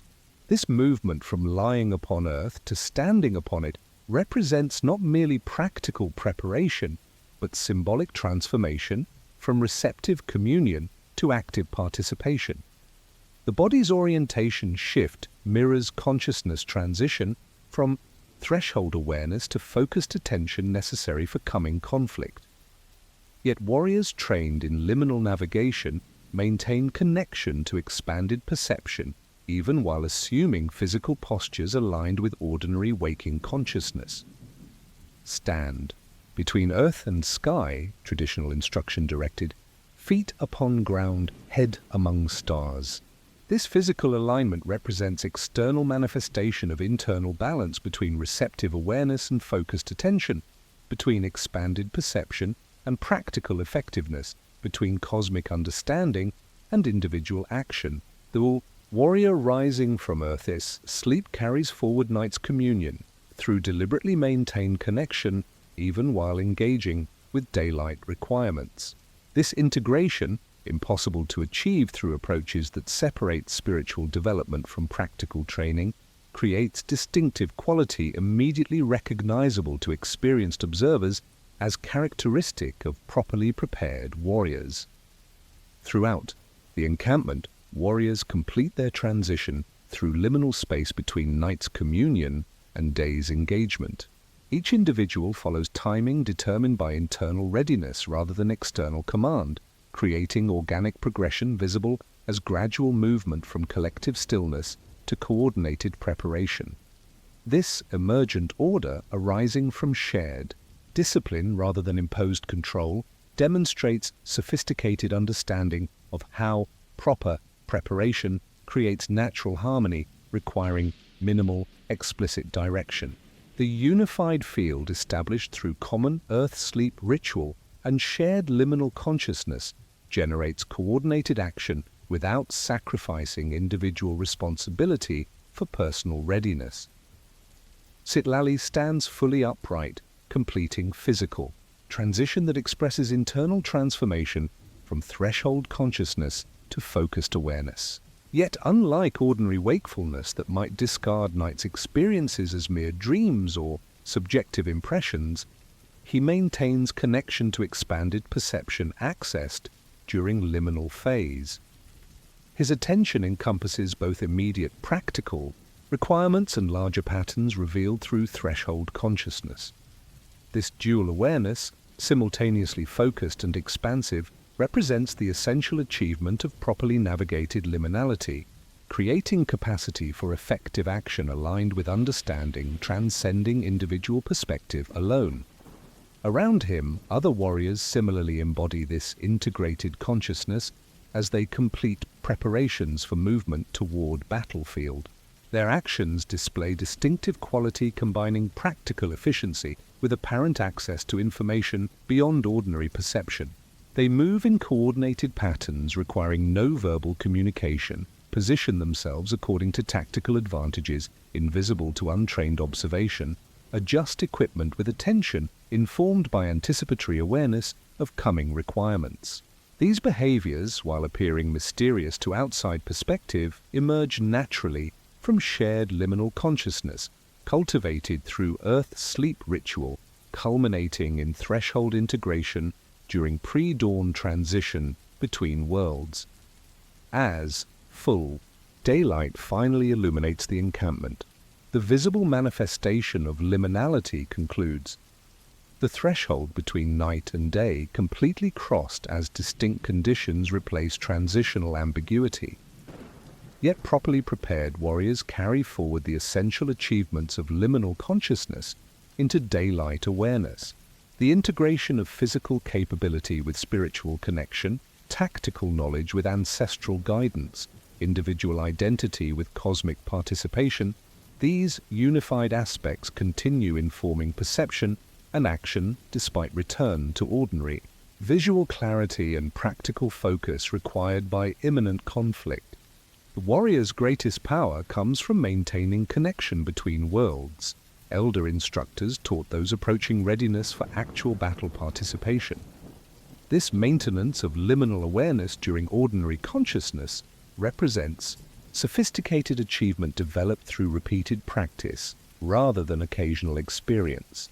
The earth-sleep ritual, with its culmination in pre-dawn threshold consciousness, provides regular opportunity for developing this capacity through direct experience rather than theoretical instruction.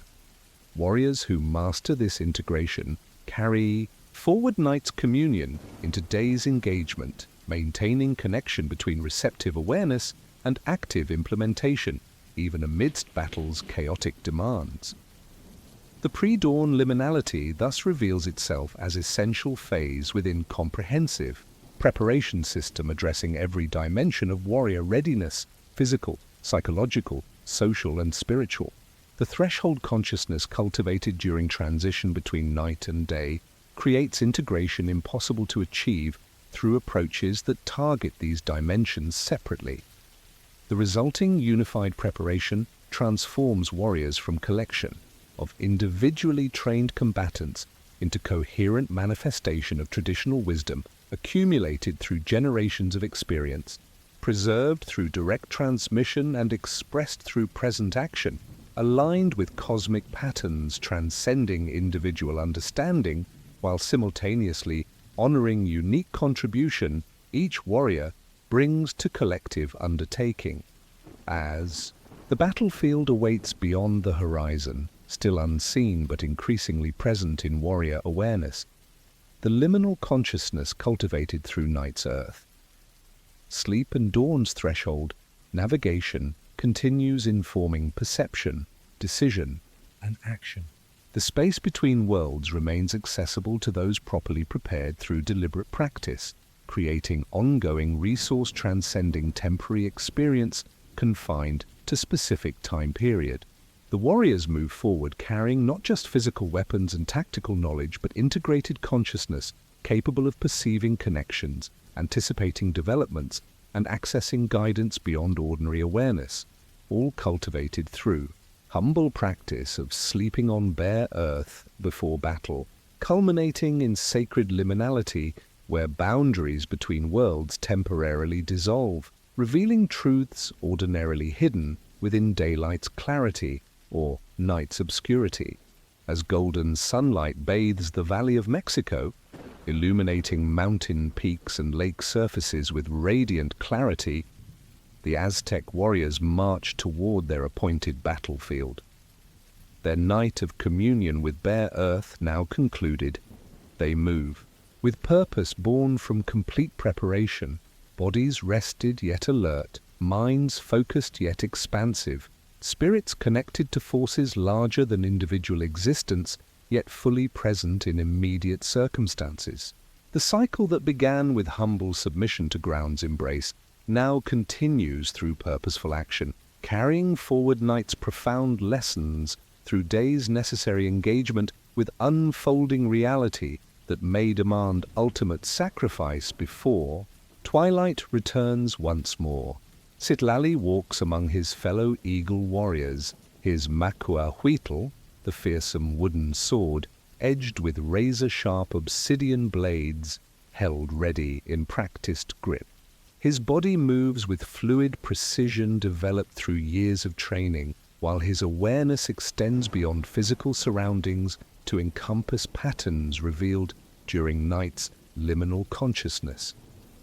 He perceives not just terrain features, comrades, positions, and distant enemy movements, but underlying connections binding these separate elements into unified field. This expanded perception, cultivated through direct earth contact and threshold awareness between sleep and waking, creates combat effectiveness impossible to develop through technical training alone. The warriors advance across landscape that seems more vibrantly alive after night spent in direct communion with its substance. The soil beneath their feet, so recently pressed against their bodies in vulnerable rest, now supports purposeful movement toward conflict that may return some of them permanently to Earth's embrace before day concludes its cycle. This recognition creates neither morbid preoccupation nor desperate denial, but clear-eyed acceptance of the warrior's place within continuing patterns of existence. Those who slept upon bare ground as temporary practice now carry forward embodied, understanding that all eventually return to Earth not as tragic end, but as necessary transformation within endless cycles connecting all existence. We borrow our bodies from Earth, teaching elders reminded young warriors throughout their training. We return them when their purpose concludes. This perspective, reinforced through regular earth sleep practice, transforms relationship with mortality in ways that fundamentally alter combat psychology. Warriors who have repeatedly experienced direct ground communion approach potential death differently than those who maintain illusory separation between human existence and natural processes. The resulting courage emerges not from denial or fatalism, but from deep recognition of one's place within continuing cycles that transcend individual lifespan, while simultaneously honoring its unique contribution to patterns extending beyond. Personal awareness. As midday approaches and battlefield draws near, the warriors pause briefly for final preparations. They adjust equipment, renew body paint signifying military orders and personal achievements, and exchange last words of encouragement with close comrades. Yet beneath these practical activities flows deeper current established through night's earth communion, the shared understanding that their individual actions participate in purposes extending beyond immediate conflict outcomes. Whatever this day brings, whether victory or defeat, survival or sacrifice, their participation continues cosmic patterns established through countless previous battles, stretching back through generations to creation itself. For Aztec warriors, battle represented not merely territorial expansion or political dominance, but essential contribution to cosmic maintenance. The Mesoamerican understanding held that sun's continued movement through heavens, necessary for all earthly life, required nourishment through Chalchihuatl, the precious water of human blood offered through warfare and sacrifice. This perspective transformed combat from merely human conflict into sacred participation in universal sustainability. Warriors who slept on bare earth before battle carried this understanding not as abstract concept, but as embodied knowledge established through direct communion with ground that both received sacrificial offerings and continued producing life sustained through these sacred exchanges. The battlefield comes into view, an open plain selected through mutual agreement between opposing forces according to traditional practices governing flower wars. These ritual conflicts, fought with real weapons causing actual casualties yet following specific ceremonial protocols, served multiple purposes within Aztec society. They provided combat training under authentic conditions, created opportunities for individual warriors to demonstrate prowess through capturing enemies for sacrifice, maintained military readiness between larger campaigns, and ensured steady supply of sacrificial offerings necessary for cosmic maintenance. Warriors who participated understood themselves as serving essential function, transcending individual achievement or survival. Citlali takes position within Eagle Warrior formation as battle preparations conclude. His night of earth sleep has prepared him completely. Body restored through proper rest, mind clarified through liminal consciousness, spirit connected through ancestral communion, senses heightened through direct ground contact. He carries forward not just physical readiness, but integrated awareness impossible to achieve through fragmented preparation addressing separate aspects of warrior requirements. The humble practice of sleeping on bare dirt has transformed potential disadvantage into profound advantage, accessible only to those willing to surrender comfort in service to deeper preparation than ordinary methods could provide. The battle commences with traditional exchanges, ritualized insults and challenges between champion warriors from opposing sides, demonstrations of individual skill designed to intimidate opponents while inspiring allies, and initial skirmishes testing enemy formations and responses. Throughout these opening phases, warriors who experienced proper earth communion maintained distinctive quality immediately recognizable to experienced observers. They move with grounded certainty impossible to counterfeit through mere determination or temporary inspiration. Their actions emerge from integrated consciousness where tactical decisions, physical techniques, ancestral guidance, and spiritual alignment function as unified expression rather than separate components requiring conscious coordination. As conflict intensifies and ordered formations gradually dissolve into chaotic individual engagements, the profound benefits of Earth sleep preparation become increasingly evident. Warriors who spent night in direct ground communion maintain situational awareness despite battle's sensory overwhelm. They anticipate developments before visible signs appear, position themselves advantageously without apparent calculation, and preserve internal calm amidst external chaos.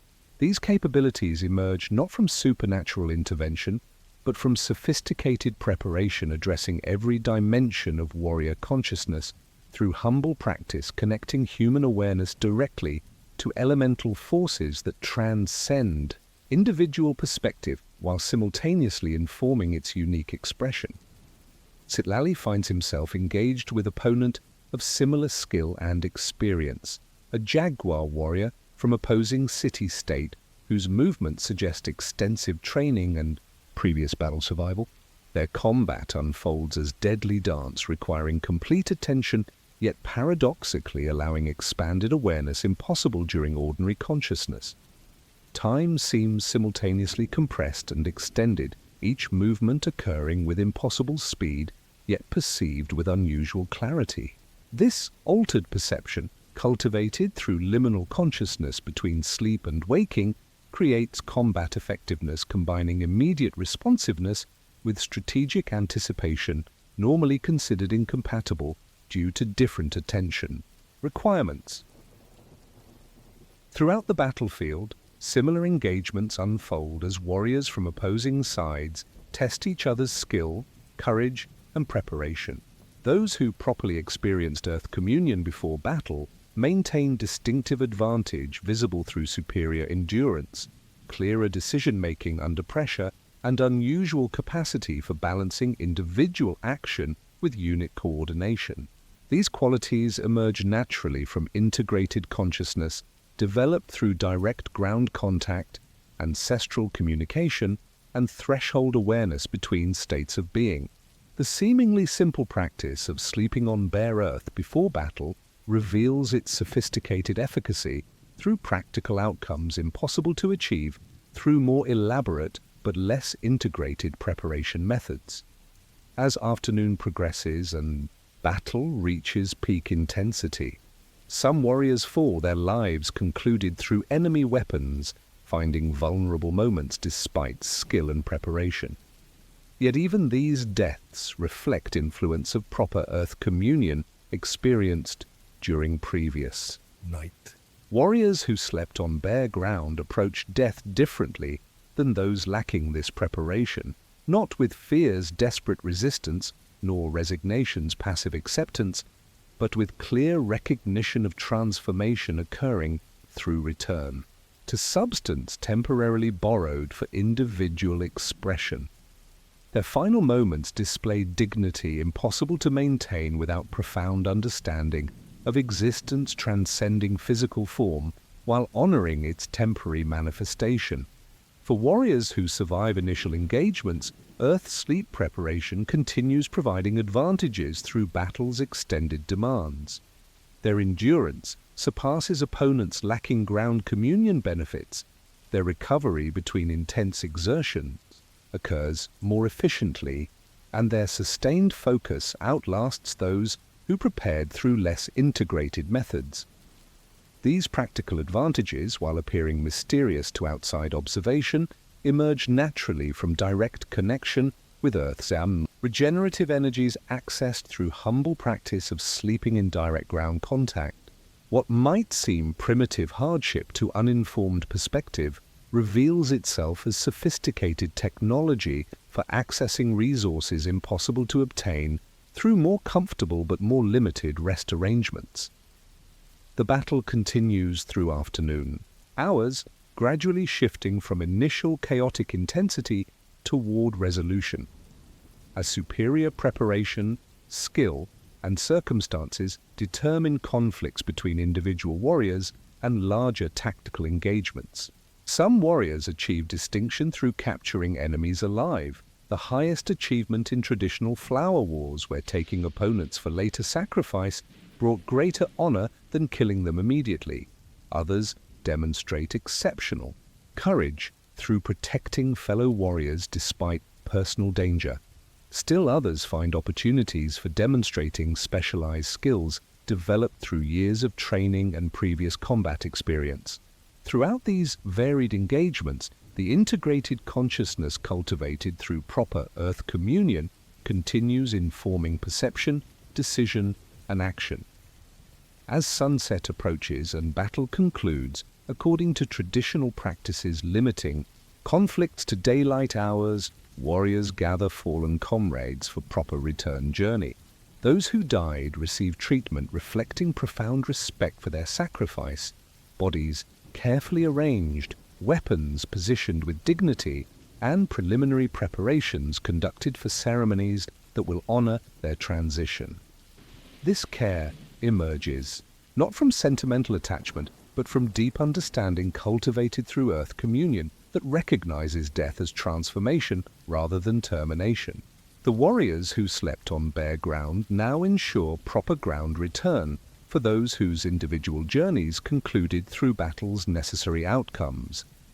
Citlali survived the day's conflict, though not without injuries requiring attention. A glancing blow from enemy Makuaphuitl left shallow cut along his forearm. Another engagement resulted in bruised ribs from impact against shield edge during complicated maneuver. Yet beyond these physical marks, he carries profound transformation, resulting from his first full participation in Flower War as Eagle Warrior.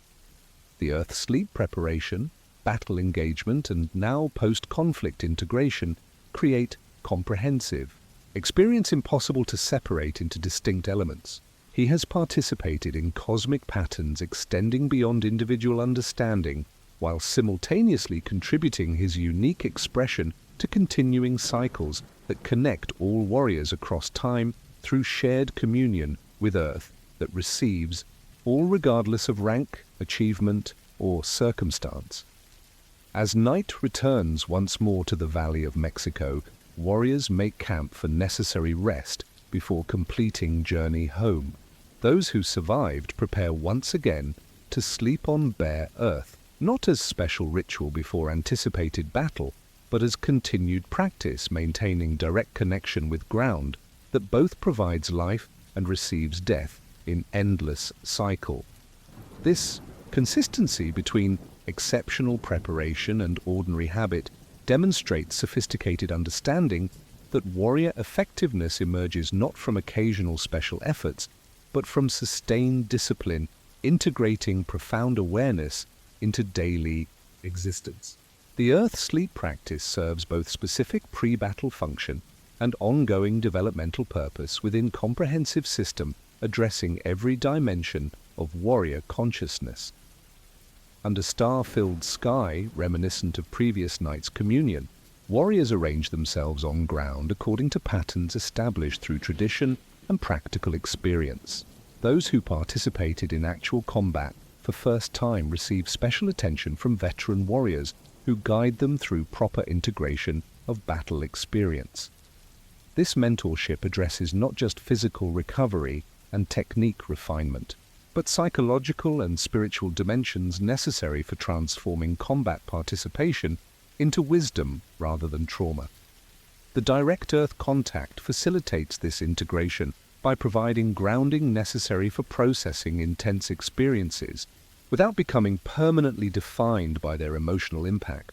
For Citlali, this post-battle Earth communion brings different awareness than previous night's preparation. His body, bearing evidence of combat engagement through various minor injuries and profound fatigue, relates differently to ground beneath him. The Earth that previously prepared him for potential sacrifice now receives the weight of his survival, not mortal return through death, but temporary communion through rest that acknowledges both continuation of individual journey and recognition of those whose paths concluded on today's battlefield. This balanced perspective, impossible to maintain without proper preparation, addressing both practical and metaphysical dimensions of warrior experience, demonstrates sophisticated understanding developed through generations of accumulated wisdom, transmitted through integrated practices like Earth Sleep Communion. Around the campfire, veteran warriors lead ceremonial acknowledgement of those who fell, sharing specific observations of courage, skill, and dignified sacrifice witnessed during day's conflict. These accounts serve multiple purposes, honoring those who completed their warrior journey through ultimate sacrifice, providing integration framework for survivors, processing complex emotions following battle participation, and transmitting practical wisdom regarding effective techniques and approaches demonstrated through actual combat conditions. Throughout these exchanges, the direct ground contact maintains physical connection with substance that now embraces fallen comrades, creating tangible reminder of continuing relationship between living warriors and those who have returned to Earth through battle's necessary outcomes. As night deepens and conversations gradually conclude, warriors surrender to sleep's necessary restoration. Their bodies, having completed cycle from preparation through engagement to integration, now require profound rest impossible to obtain through partial recovery methods. The direct Earth contact facilitates this restoration through benefits explored. In previous chapters, stable support allowing complete muscular relaxation, temperature regulation through thermal exchange between body and ground, and psychological security through connection with elemental substance that transcends temporary circumstances while supporting immediate needs. What began as specialized ritual before anticipated battle continues as sustaining practice, maintaining warrior effectiveness through all conditions and circumstances. During deepest night hours, some warriors experience distinctive dreams different from ordinary sleep experiences or pre-battle communications. These return dreams represent unique phenomenon reported consistently by those who participate in Earth sleep practice following actual combat engagement. Unlike preparation dreams focused on upcoming battle guidance, these integrate recent experience into larger understanding, connecting individual participation to cosmic patterns extending beyond personal awareness. Warriors who receive these dreams report profound sense of purpose, transcending specific battle outcomes, recognition of continuing relationship with fallen comrades beyond physical separation, and renewed understanding of warrior path as sacred journey rather than merely dangerous profession requiring specialized skills. Sitlali experiences such dreams during this post-battle night communion with Earth. In liminal consciousness between sleep and waking, he perceives fallen warriors' continuing journey along star path visible in night sky. Mixcoatl's road that Aztec cosmology identified as pathway, traveled by those who achieved death through combat or sacrifice. This perception brings not grief's inconsolable separation, but recognition of transformed connection maintaining relationship through different mode of existence. The comrades who return to Earth through battle death remain present through both physical substance, now embracing living warriors during Earth sleep, and spiritual continuation perceived through dreams facilitated by direct ground communion, during liminal consciousness between ordinary awareness states. As dawn approaches once more, warriors gradually return to waking awareness, completing cycle that began with previous night's pre-battle preparation, continued through day's combat, engagement, and concluded through night's integrative rest. They rise from Earth having maintained continuous connection with ground throughout entire process, from anticipatory communion before conflict, through dynamic relationship during active engagement, as feet maintained contact with battlefields, substance, to restorative communication during post-battle recovery. This unbroken relationship with Earth throughout warrior journey demonstrates sophisticated understanding that effectiveness emerges from consistent harmony with elemental reality, rather than temporary separation achieved through artificial conditions or exceptional circumstances. The warriors prepare for homeward journey, gathering weapons, adjusting equipment, and forming into traveling formation that acknowledges both practical security requirements and ceremonial significance of returning from sacred battle participation. Those carrying captured enemies maintain special awareness of responsibility toward these individuals who, though destined for ultimate sacrifice, deserve treatment reflecting dignity appropriate for those who demonstrated courage through combat, regardless of outcome. The balanced perspective necessary for maintaining this complex understanding emerges directly from Earth communion practice that connects individual consciousness to traditions, principles, and values transcending personal perspective while informing its specific expression through present circumstances. As they begin homeward journey, Sitlali walks with deeper awareness than previous days approach March. His first full participation in Flower War as Eagle Warrior has transformed theoretical understanding into embodied knowledge impossible to obtain through instruction alone. The Earth sleep practice, both before and after battle, provided essential framework for integrating this experience into comprehensive development rather than isolated event affecting him through either traumatic fear or addictive excitement, without meaningful context. He returns not merely having survived combat, but having participated in continuing cycles connecting all warriors across time through shared communion with Earth that receives everyone regardless of rank, achievement, or circumstance. The warriors travel through morning light that illuminates landscape with renewed significance following battle participation. Features that previously represented merely practical considerations, hill providing tactical advantage, river crossing requiring specific formation, forest edge offering potential ambush opportunity, now carry additional meaning through direct experience rather than theoretical understanding. The integrated consciousness developed through Earth communion practice perceives both immediate physical reality and deeper patterns connecting visible manifestations to underlying principles.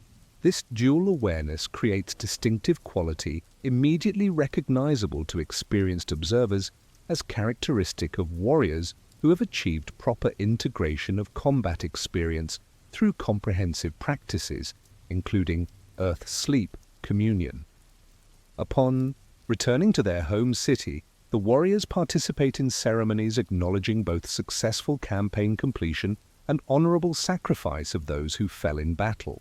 These rituals address multiple dimensions simultaneously: practical recognition of military achievement, psychological integration of combat experience, social acknowledgement of warrior contribution to community welfare, and spiritual connection, with cosmic patterns maintained through human participation in sacred warfare. Throughout these ceremonial activities, the grounded awareness cultivated through Earth communion practice maintains essential balance between transcendent understanding of larger purposes and immediate experience of present circumstances with their specific demands and opportunities. In subsequent days, Citlali participates in formal process, transmitting his battle experience to younger warriors still preparing for first combat participation. This knowledge transfer represents essential component within comprehensive system developing warrior consciousness through integrated practices rather than fragmented techniques or abstract principles divorced from practical application. The Earth Sleep Communion, both before and after battle, provides crucial framework supporting this transmission by connecting individual experience to continuing traditions extending through generations of warrior development.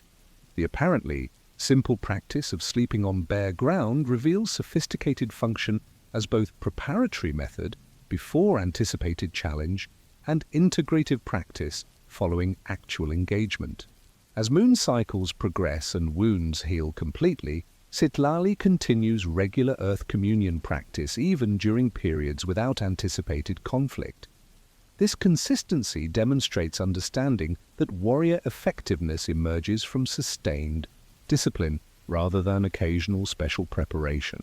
The direct ground contact serves ongoing developmental function beyond specific pre-battle ritual, maintaining connection with elemental substance that both supports life through nourishment and receives death through inevitable return. This balanced perspective, cultivated through regular practice rather than theoretical instruction, creates foundation for warrior consciousness capable of maintaining clarity, purpose, and effectiveness through all circumstances and conditions encountered. A long, challenging path combining practical skill development with spiritual awareness of transcendent purposes served through disciplined action. In quiet moments of reflection during these continuing Earth communion practices, Citlali contemplates profound understanding, revealed through complete cycle of preparation, engagement, and integration. The humble practice of sleeping on bare ground before battle, seeming primitive hardship to uninformed perspective, has demonstrated sophisticated efficacy through practical outcomes impossible to achieve through more elaborate but less integrated preparation methods.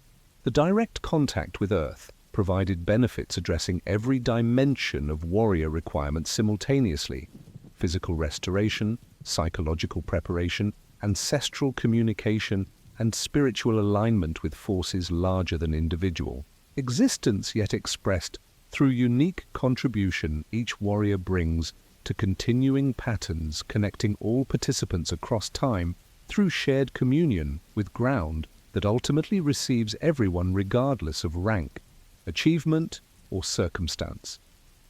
The cycle connecting all warriors through earth communion continues unbroken, from elders who guided Sidlali's early training through his own developing mastery toward future generations. He will eventually instruct through both formal teaching and personal example. The earth that received ancient warriors whose names survive only in sacred stories, that embraced comrades who fell in recent battle, that supports those currently walking warrior path, and that will eventually welcome all currently living regardless of survival or sacrifice. This continuous substance maintains unbroken connection, transcending individual mortality